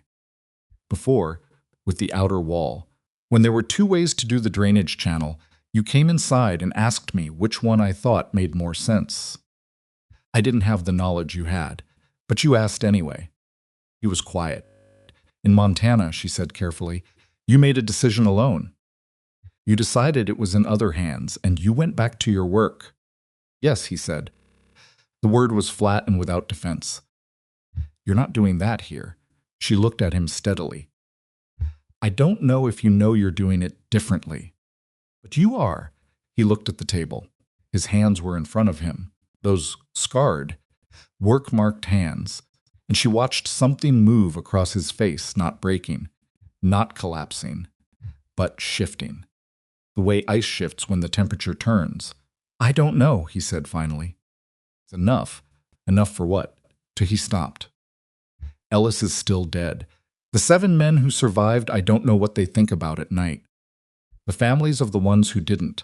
I can build windbreaks from here to the eastern seaboard, and none of that changes." "No," she said. "It doesn't." He looked up at her, perhaps expecting something softer.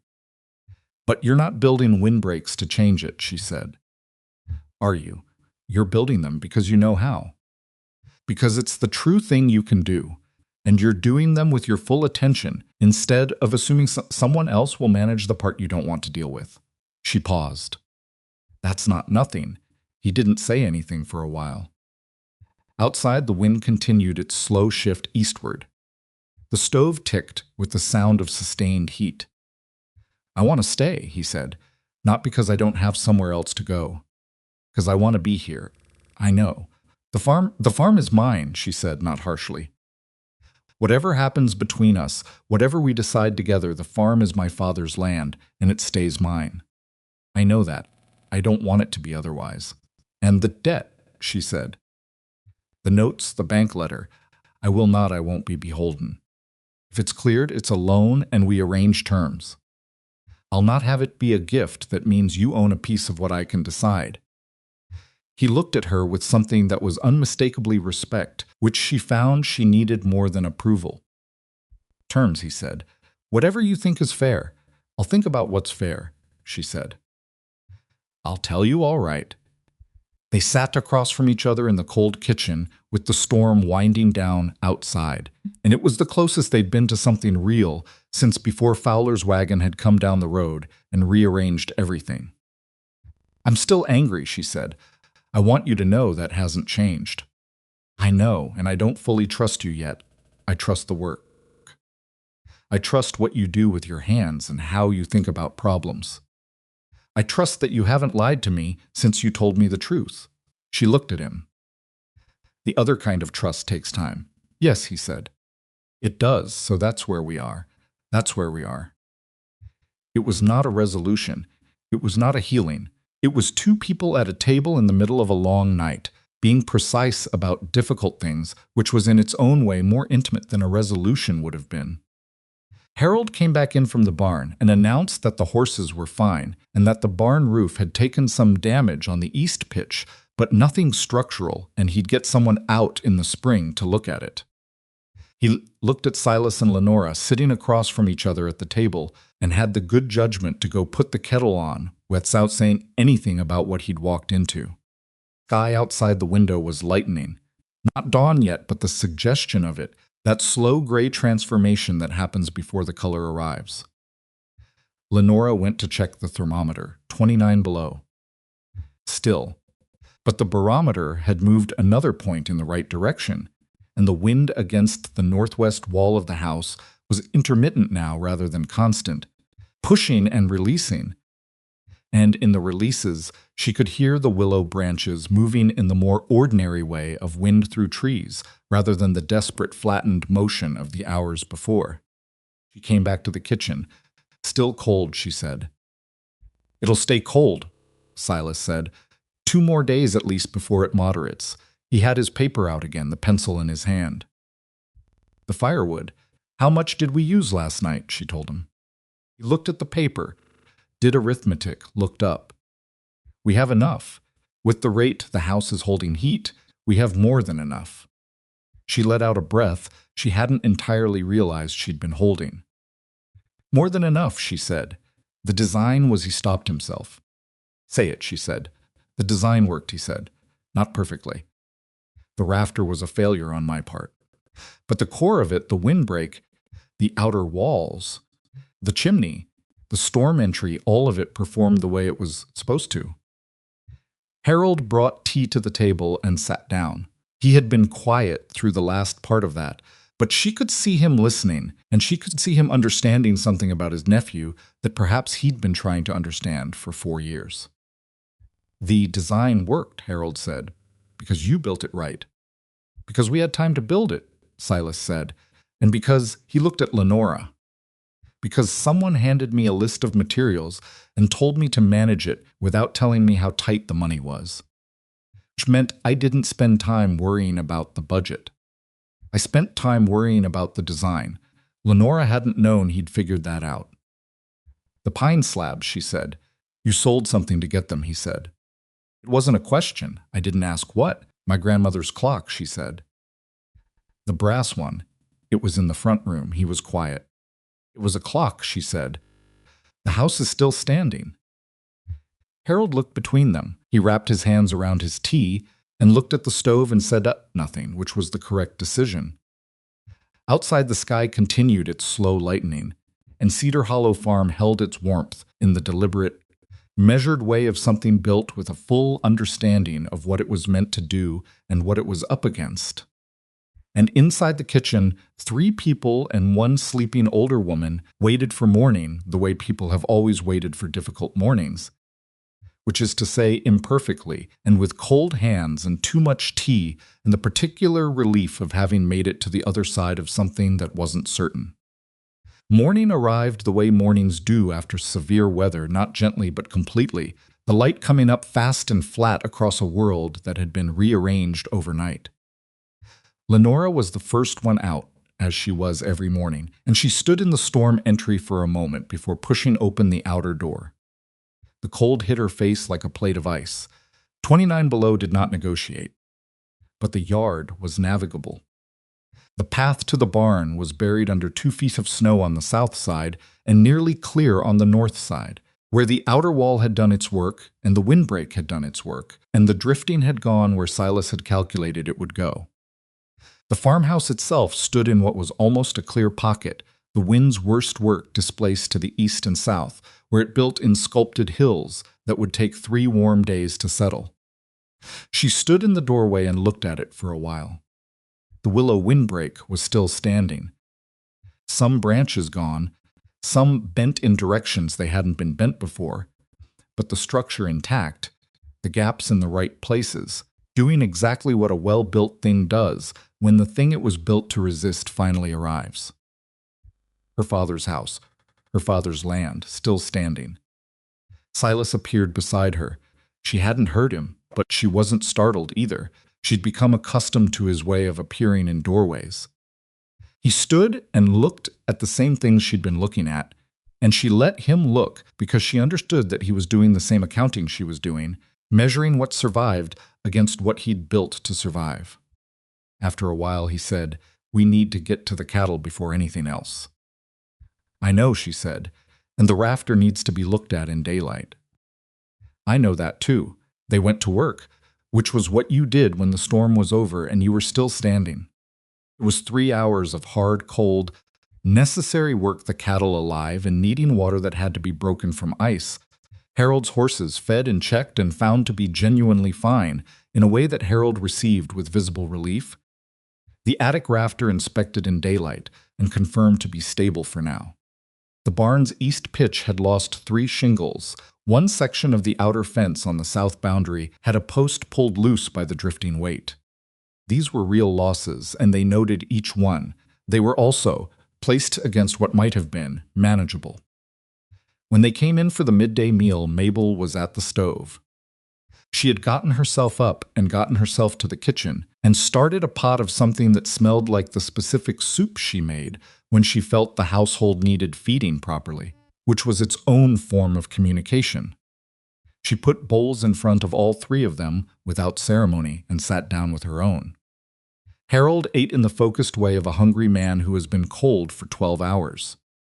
He looked up twice, once at Silas and once at Lenora, with the expression of someone who has spent a night watching 2 people operate under pressure and has drawn conclusions that he's not going to announce because they're not his conclusions to announce. "I'll need to head back day after tomorrow," he said when the soup was mostly gone. "The roads will be passable by then if it warms any." "You're welcome to stay as long as you need," Lenora said. "You're welcome to say that," Harold said, which was the closest thing to warmth she'd heard from him, "and I appreciate it." He looked at Silas. "The company matters. I want you to know I'm not dismissing that. But whatever you're doing here matters also." Silas looked at his uncle. "I know what I'm doing here," he said. Harold looked at him for a long moment. "Yes," he said, "I believe you do." After the meal, Lenora took the battered folding rule from the table where Silas had left it the night before and went out to measure the east fence post that needed resetting. She'd watched him use it enough times that she knew how the thing worked, how to extend it, how to read it, how to fold it back along the brass hinge without catching your finger. She measured the depth of the post hole against the frost line, calculated what she needed, marked the ground. She was still standing there when Silas came out and found her with his folding rule. She held it out to him. He looked at it. He looked at her. "Keep it," he said. "I've got another one in the barn." She folded it and put it in her coat pocket, and they stood in the flat, cold light of a morning after a severe storm, looking at the fence post and the drift patterns and the willow windbreak and the farmhouse that had come through the night still whole.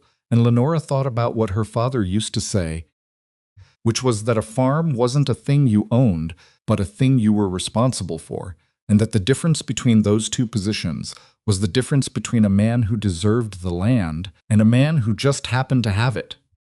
She thought about the man standing beside her, who had built something on her land without claiming the land, and had shared the knowledge of how to do it, and had asked her which way to shift the pole. She thought about all the things still unresolved between them. She thought about the rafter that needed replacing come April. She put her hand on the fence post and felt how much it would take to reset it properly. And she started making the plan for it. And beside her, Silas was already thinking about the same post from a slightly different angle. And eventually they would compare those angles and find where they agreed and work from there, which was not a romantic notion but was, she had begun to understand, the actual shape of something worth keeping. The cold stayed another 2 days, the way Silas had said it would. They kept the stove banked and the firewood wine coming and the cattle watered, and the house held its heat in the patient, efficient way of something that had been built to do exactly that. And when the temperature finally broke on the 3rd day and climbed back to something a human being could work in without risking their ears, the woodpile still had more than 1/3 of its volume remaining. Lenora stood at the woodpile and counted. More than enough. More than she'd used in any previous winter at this point in the season, with weeks yet to go. She stood there in the weakened winter sun and she thought, he didn't build us a warmer fire. He built us a house that doesn't need one. She folded the rule in her coat pocket. She went back inside. Harold left on a Thursday morning, which Lenora noted with the private observation that Thursdays seemed to be the day when significant things happened at Cedar Hollow. The matched horses were well rested and ready, and Harold climbed up onto the wagon seat with the careful movements of a man whose joints had lodged a formal complaint about 2 nights on a farmhouse floor and were now presenting their grievances in full. He shook Lenora's hand before he left. He did it the way he'd introduced himself directly, without performance, but the handshake itself was different from that first one in the kitchen. That one had been the handshake of a man assessing a situation.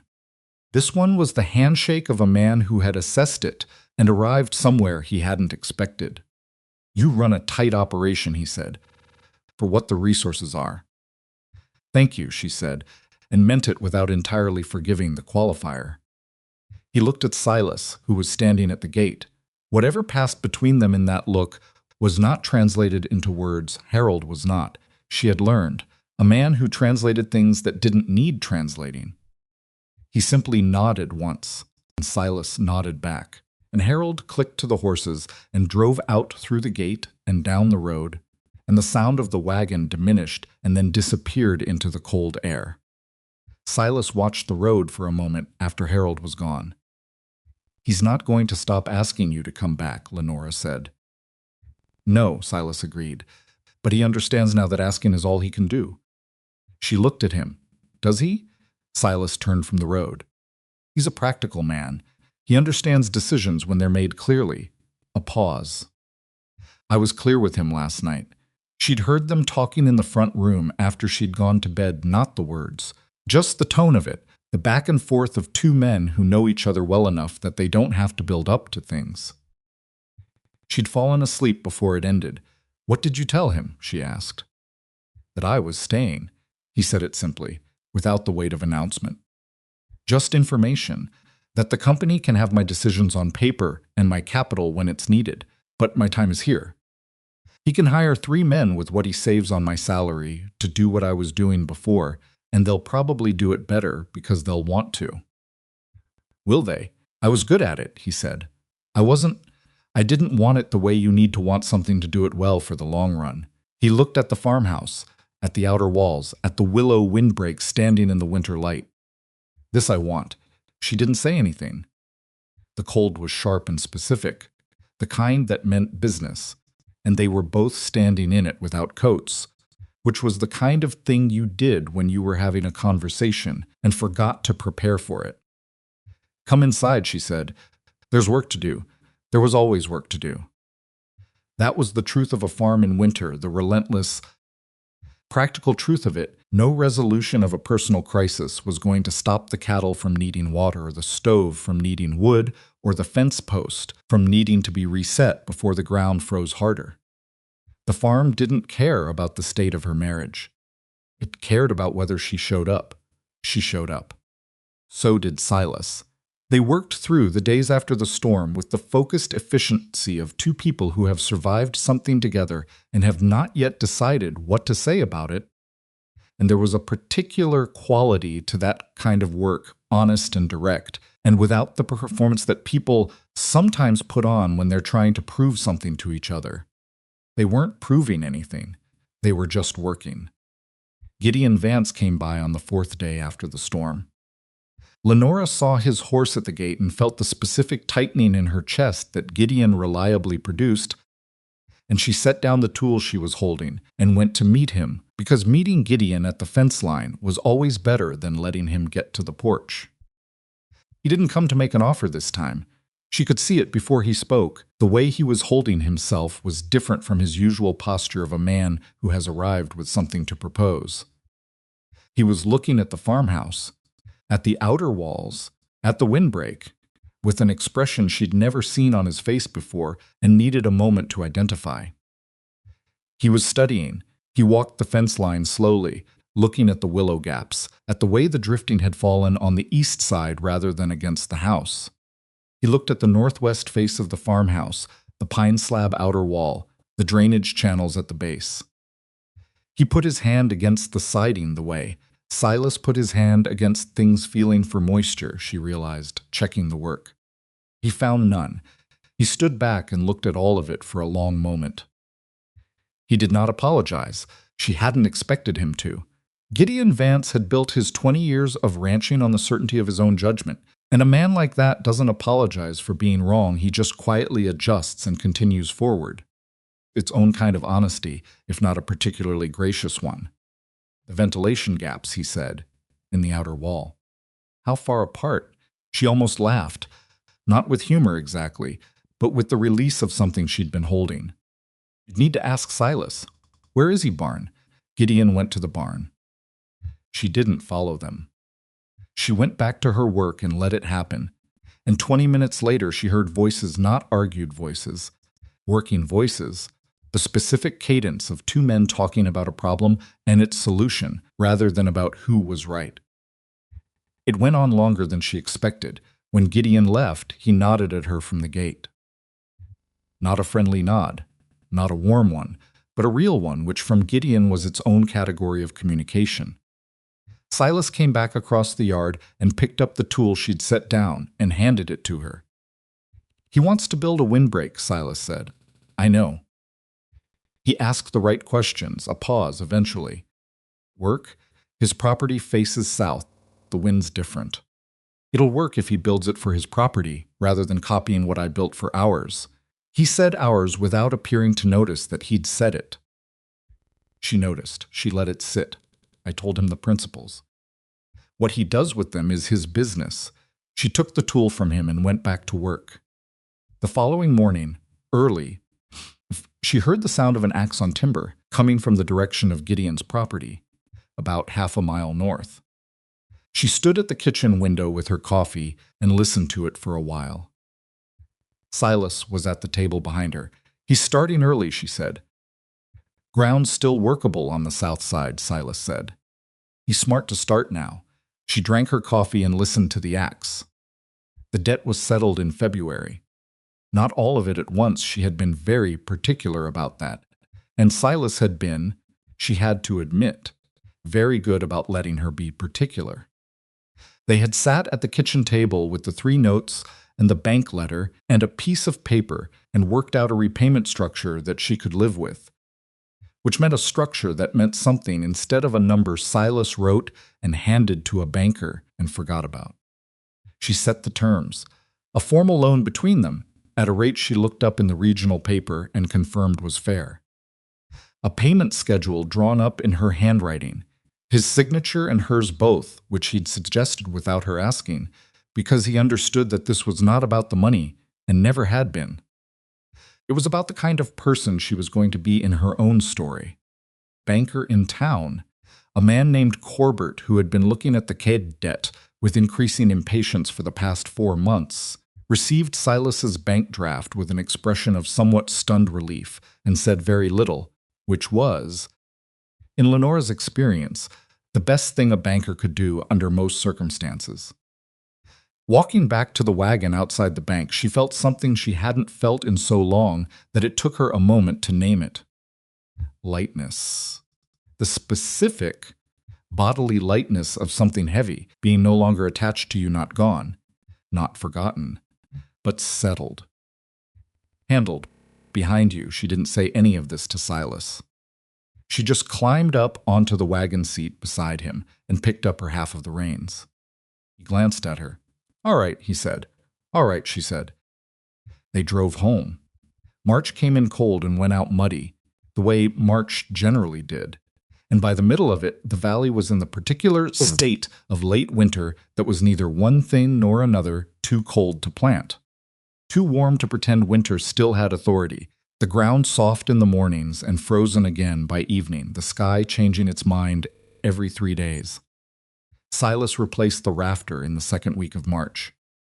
He did it on a day when the weather held dry and he could get into the attic with enough light to work properly, and he did it exactly as he'd said he would. Pulled the cracked one, fitted the new one, checked the angle twice, secured it with hardware that was, in Lenora's observation, probably twice what was strictly necessary.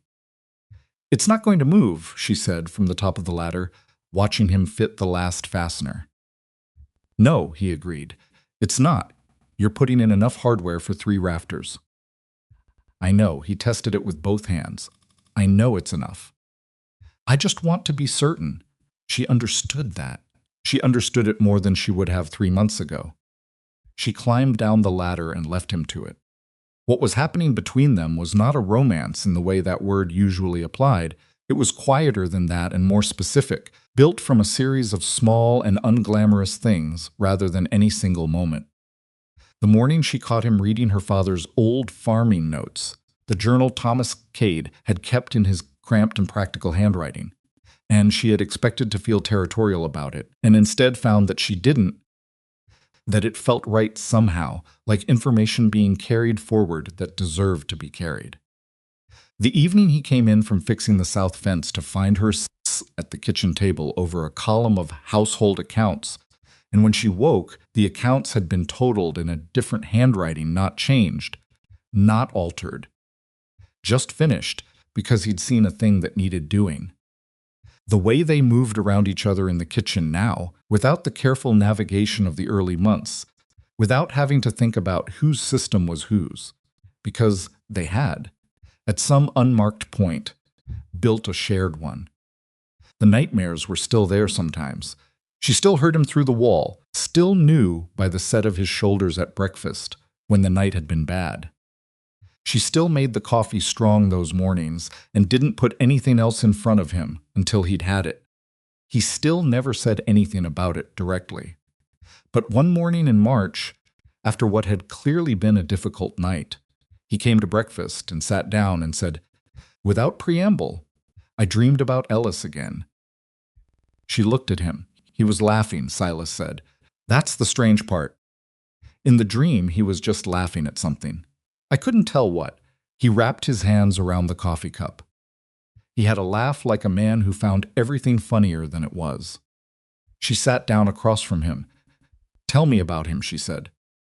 And Silas did. He talked about Ellis for a long time, longer than she expected, and what came out was not the careful, clinical account he'd given of the accident, but something else, the texture of a person, the specific details that make up a human being. The whistling, the way he ate always too fast. The letter he'd been writing to his mother in Pennsylvania that he'd shown Silas once, asking if this sentence was too formal or not formal enough, whether his mother would like to hear about the mountains or whether it would worry her. She listened to all of it, When he was done, she said, "He sounds like someone worth missing."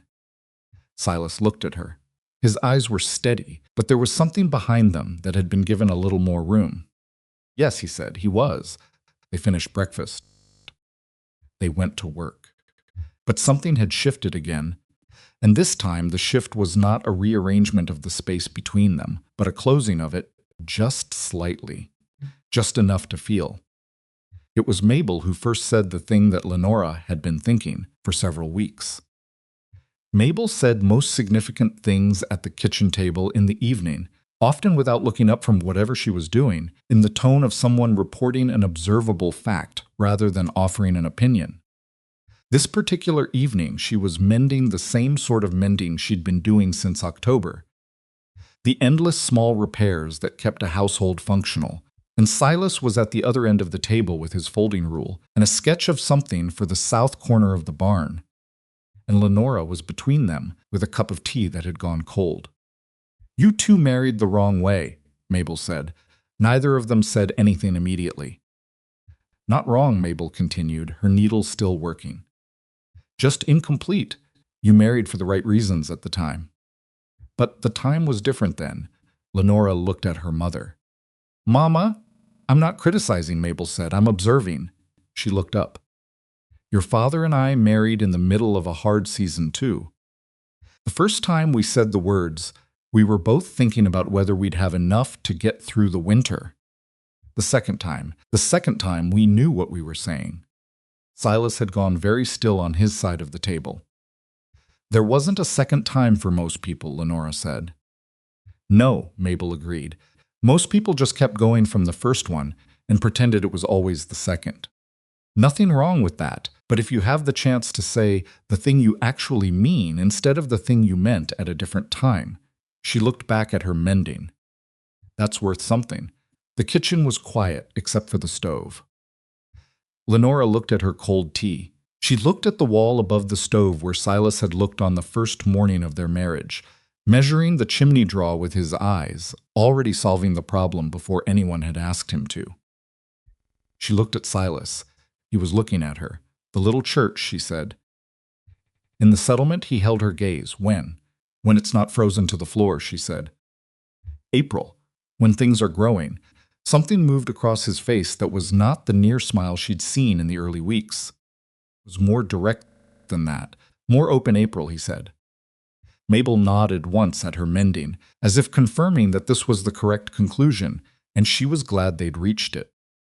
April in the valley was unpredictable in the specific way that places with serious winters are always unpredictable, an April capable of a warm week that made you believe summer was coming, followed without apology by a late frost that reminded you exactly where you lived. But the second week of April gave them 3 warm days in a row, and the ground was soft, and the willow windbreak had begun budding, the first green appearing at the branch tips, and Lenora decided that was close enough to things growing.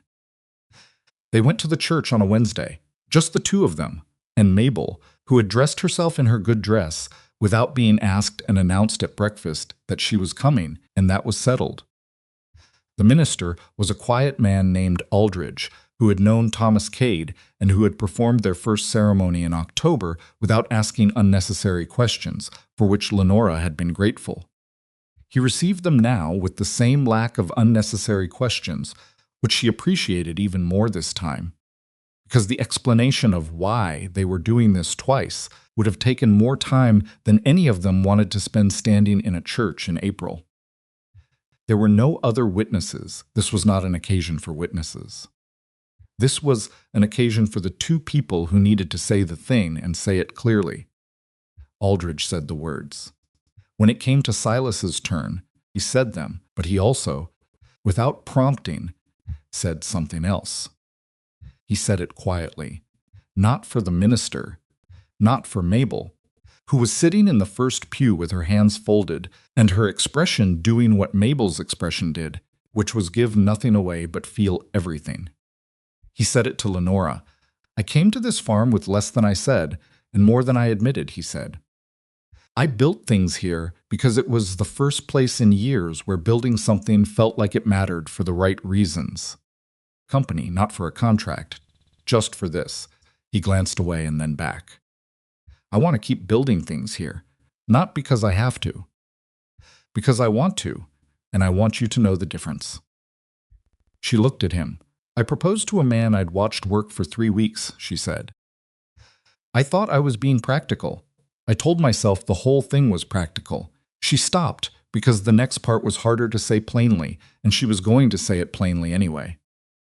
I think I saw something in you that first morning when you'd fixed the gate. Not just that you could work, that you cared whether it was right. She paused. I don't trust easily, but I trust what I see. And what I've seen in the attic and the outer walls, and the way you talked about Ellis, and the way you asked me which way to shift the pole instead of just telling me where to stand. She stopped again. That's the man I'm marrying today, not the one from October. This one. Silas looked at her with those steady eyes, and they were not steady in the way of a man maintaining composure. They were steady in the way of a man who is fully present in a moment and is not trying to be anywhere else. Aldridge finished the words. They walked out of the church into the April light, which was the kind of light that doesn't promise anything but delivers warmth anyway. And Mabel took both their arms on the steps and held them for a moment, and she didn't say anything, which was its own form of saying everything that needed to be said. Word of what had happened at Cedar Hollow Farm over the winter moved through the settlement in the quiet, efficient way that practical information moves through communities that depend on each other for survival. It wasn't gossip exactly. Gossip traveled fast and loud.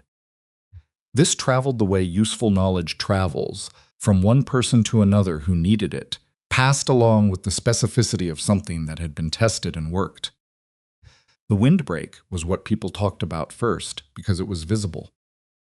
Gideon's windbreak was visible too by April, built on the principles Silas had explained at the fence line adapted for his south-facing property, not a copy but an application of the same thinking to a different set of conditions. It had worked for him through the tail end of winter, and Gideon was not a man who kept useful information to himself when it had proven itself, because Gideon's pragmatism ran in both directions. By May, 2 more properties in the settlement had windbreaks going up. By June, there were conversations at the general store about chimney draws and outer wall ventilation that would have seemed incomprehensible 6 months before. Men who had spent 20 years doing things one way were asking questions about another way, not because they'd been convinced by an argument, but because they'd seen Cedar Hollow Farm standing clear and dry after a night that had damaged better prepared places, and in cold country. What survives the worst winter is the most convincing argument there is. Silas answered questions when they were asked. He went to look at 2 properties where the owners were trying to build windbreaks and had gotten the angles wrong, and he corrected them without making a thing of it. He drew sketches when sketches were useful, and he declined to draw them when the person asking just needed to watch him do the thing once and then do it themselves, which was usually more effective anyway. He did not set himself up as an authority. He did not charge for any of it. He also did not pretend, when someone asked a question he didn't know the answer to, that he knew the answer. He'd say, I don't know. And I'll think about it. And sometimes he'd come back with an answer. And sometimes he'd come back and say he'd thought about it and didn't know.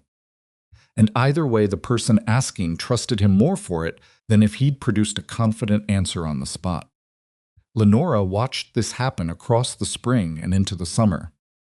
She watched the settlement change, slowly and without anyone declaring that it was changing, in the practical and unannounced way of communities that are learning something from someone who learned it the hard way and is teaching it without making anyone feel small for not knowing it. She thought about Ellis. She thought about the men in the camp on that slope who had not been warned in time, and then about the men in this valley who were learning something from the consequences of that failure, not because Silas was drawing on their sympathy or using the story to establish himself, but simply because he had knowledge and he was sharing it without condition. She didn't say this to him directly. Some things were true without needing to be stated. The seasonal workers arrived in June. 3 of them. hired with Silas's money at Lenora's terms, which were specific and fair and written down. The terms being written down had been her condition because she had been managing the farm on handshake understandings her entire life and had watched her father do the same, and she had decided that fair terms written down were more respectful of everyone involved than fair terms held in memory. The workers were young men who knew what they were hired to do and did it, and the farm moved into summer planting with a capacity it hadn't had since her father was healthy. And Lenora felt the shape of what was possible change in a way that she had to sit with carefully because she didn't want to get used to it too fast. She talked about this with Silas one evening, sitting on the porch in the June air, which was the first time all winter and spring that sitting on the porch in the evening had been a reasonable thing to do. "I'm afraid of getting used to it," she said. He looked at her. "Getting used to what?" "Having enough." She said it plainly, because that was the only way she knew how to say it. "I've been managing on not enough for 3 years. My father managed on not enough for most of his life. There's a way of thinking that comes from that, a way of—" She stopped, trying to find it. "A way of building your whole strategy around the smallest possible margin. And now the margin is different, and I don't entirely trust it yet." Silas was quiet for a moment. "That's not a problem that goes away because the numbers change." "No, it's still useful," he said. "The way you think about resources. The way you account for everything and assume less than you have." He looked at the fields where the early summer growth was doing what it was supposed to do.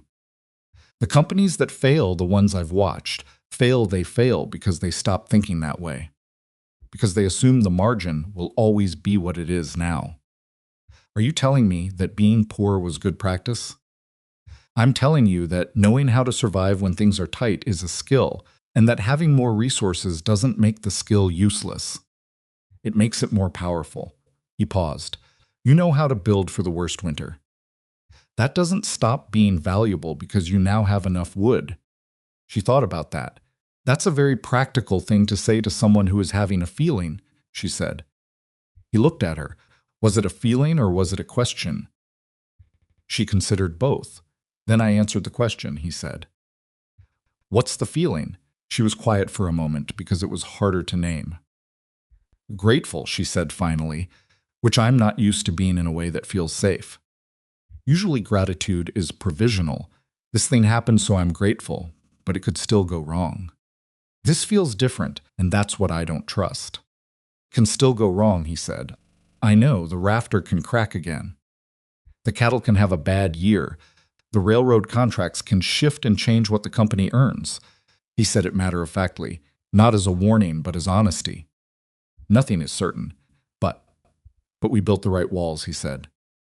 "The house can hold the heat it has. The rest—" He looked at her. "We deal with the rest when it arrives."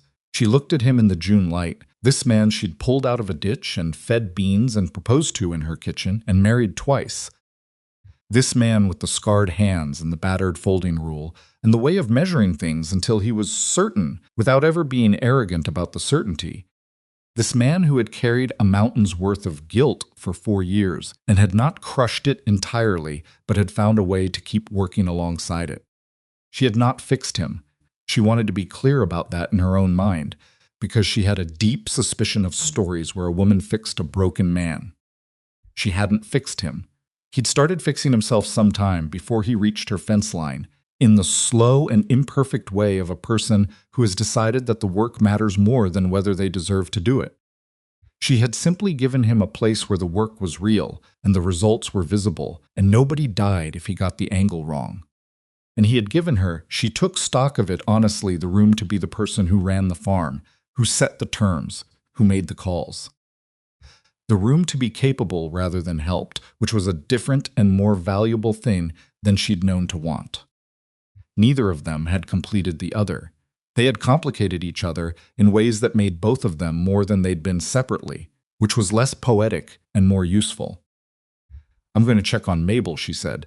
"She's fine," he said. "I looked in on her 20 minutes ago." "I know," she said. "I just like to check."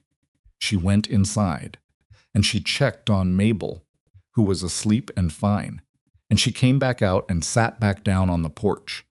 And they sat together in the June evening while the farm settled into the sounds of summer, and it was ordinary in a way that she had stopped expecting and had learned slowly to receive. One morning in late summer, Lenora went out to mark the placement for a new storage structure. She and Silas had been planning a proper root cellar addition on the east side of the house, something that would extend the farm's capacity to get through a hard winter without depending on what the store had available when the roads were bad.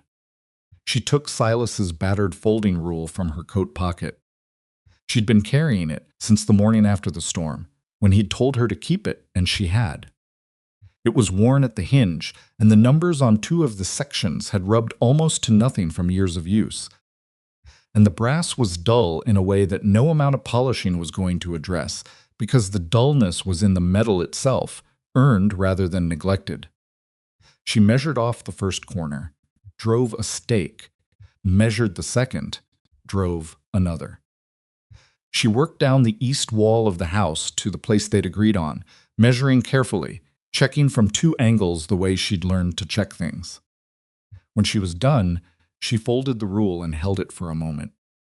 Then she went inside and set it on the table beside her father's old axe, the one he'd used to shape the first timbers of this house 30 years ago.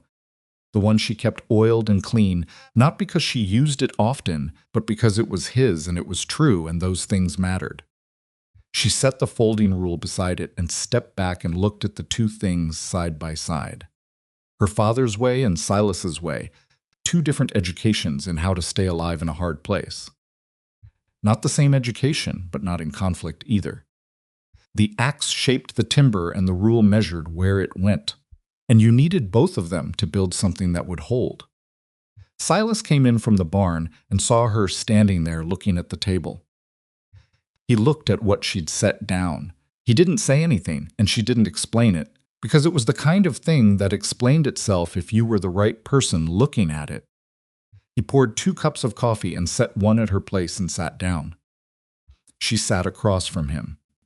Outside, the wind came through the valley from the northwest and passed through the willow gaps the way it always did, now not stopped. Not fought, but redirected. Broken into smaller, harmless pieces and sent elsewhere. The sound of it was familiar to her now, as familiar as the boards that talked in cold weather and the window with the rattle that went away when it rained. The sound of something built to work, working. The farm would need the root cellar by fall. The south fence had a section that wanted attention before the ground froze. The east pitch of the barn still needed 2 shingles from what the storm had taken. There was always the next thing, always the specific and unromantic business of keeping a place alive, and she had stopped waiting for that to end, because it didn't end, and the waiting for it to end was a waste of the time that the doing required. She drank her coffee. He drank his. The workers were already out in the field. The cattle were where the cattle were supposed to be. The willow windbreak was fully leafed by now. Dense and green and shaped by Silas's weeks of deliberate work into exactly the thing he'd described to her at the kitchen table with a piece of paper and a pencil, and that particular focused attention he brought to problems that mattered.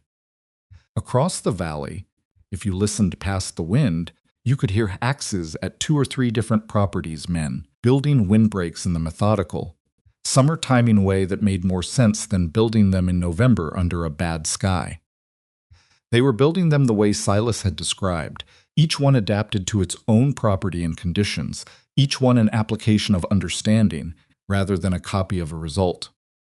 Something was changing in the valley. Slowly, without announcement, in the practical and unglamorous way of communities learning what they need to learn to survive. No one was giving speeches about it. No one was calling it progress. It was just people building windbreaks and checking drainage and asking each other about chimney draws, and it would make next winter survivable in ways that last winter hadn't been, and the winter after that a little easier than the one before, which was how knowledge moved when it was the right kind of knowledge, not in a wave but in a current, persistent and quiet, and finally stronger than the obstacles in its path. Years of guilt had convinced Silas Mercer that leadership meant carrying every life alone, that if something depended on a decision he made, then the full weight of every outcome was his to hold. Cedar Hollow had taught him something he couldn't have learned in a company or a camp or a comfortable house in a territorial capital, that wisdom could be shared without being diminished, that asking which way to shift the pole was not weakness but intelligence, that staying in a place meant more when you were completely free to leave it and chose to stay anyway.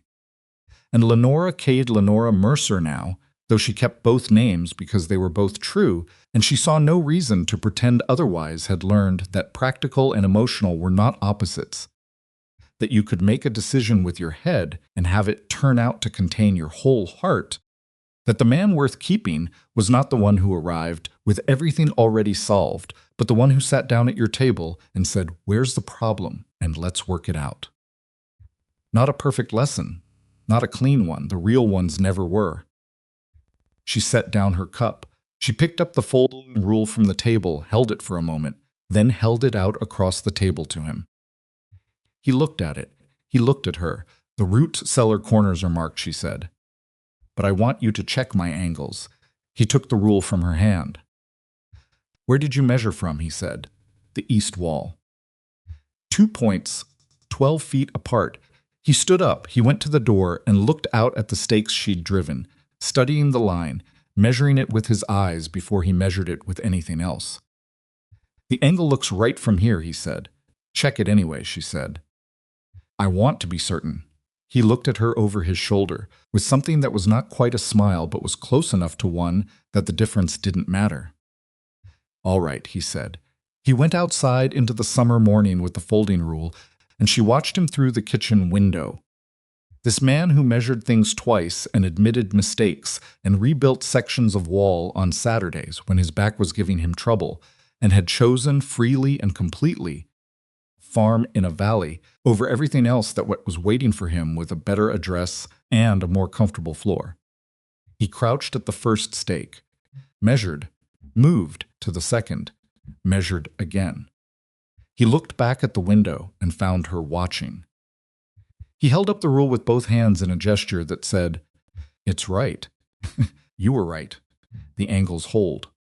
She picked up her coffee and finished it, and then she went outside to start the next thing, because there was always a next thing, and the doing of it, day after day in good weather and bad, was the whole story. The wind moved through the willow gaps. The farm held its warmth. And that was enough, more than enough, for both of them.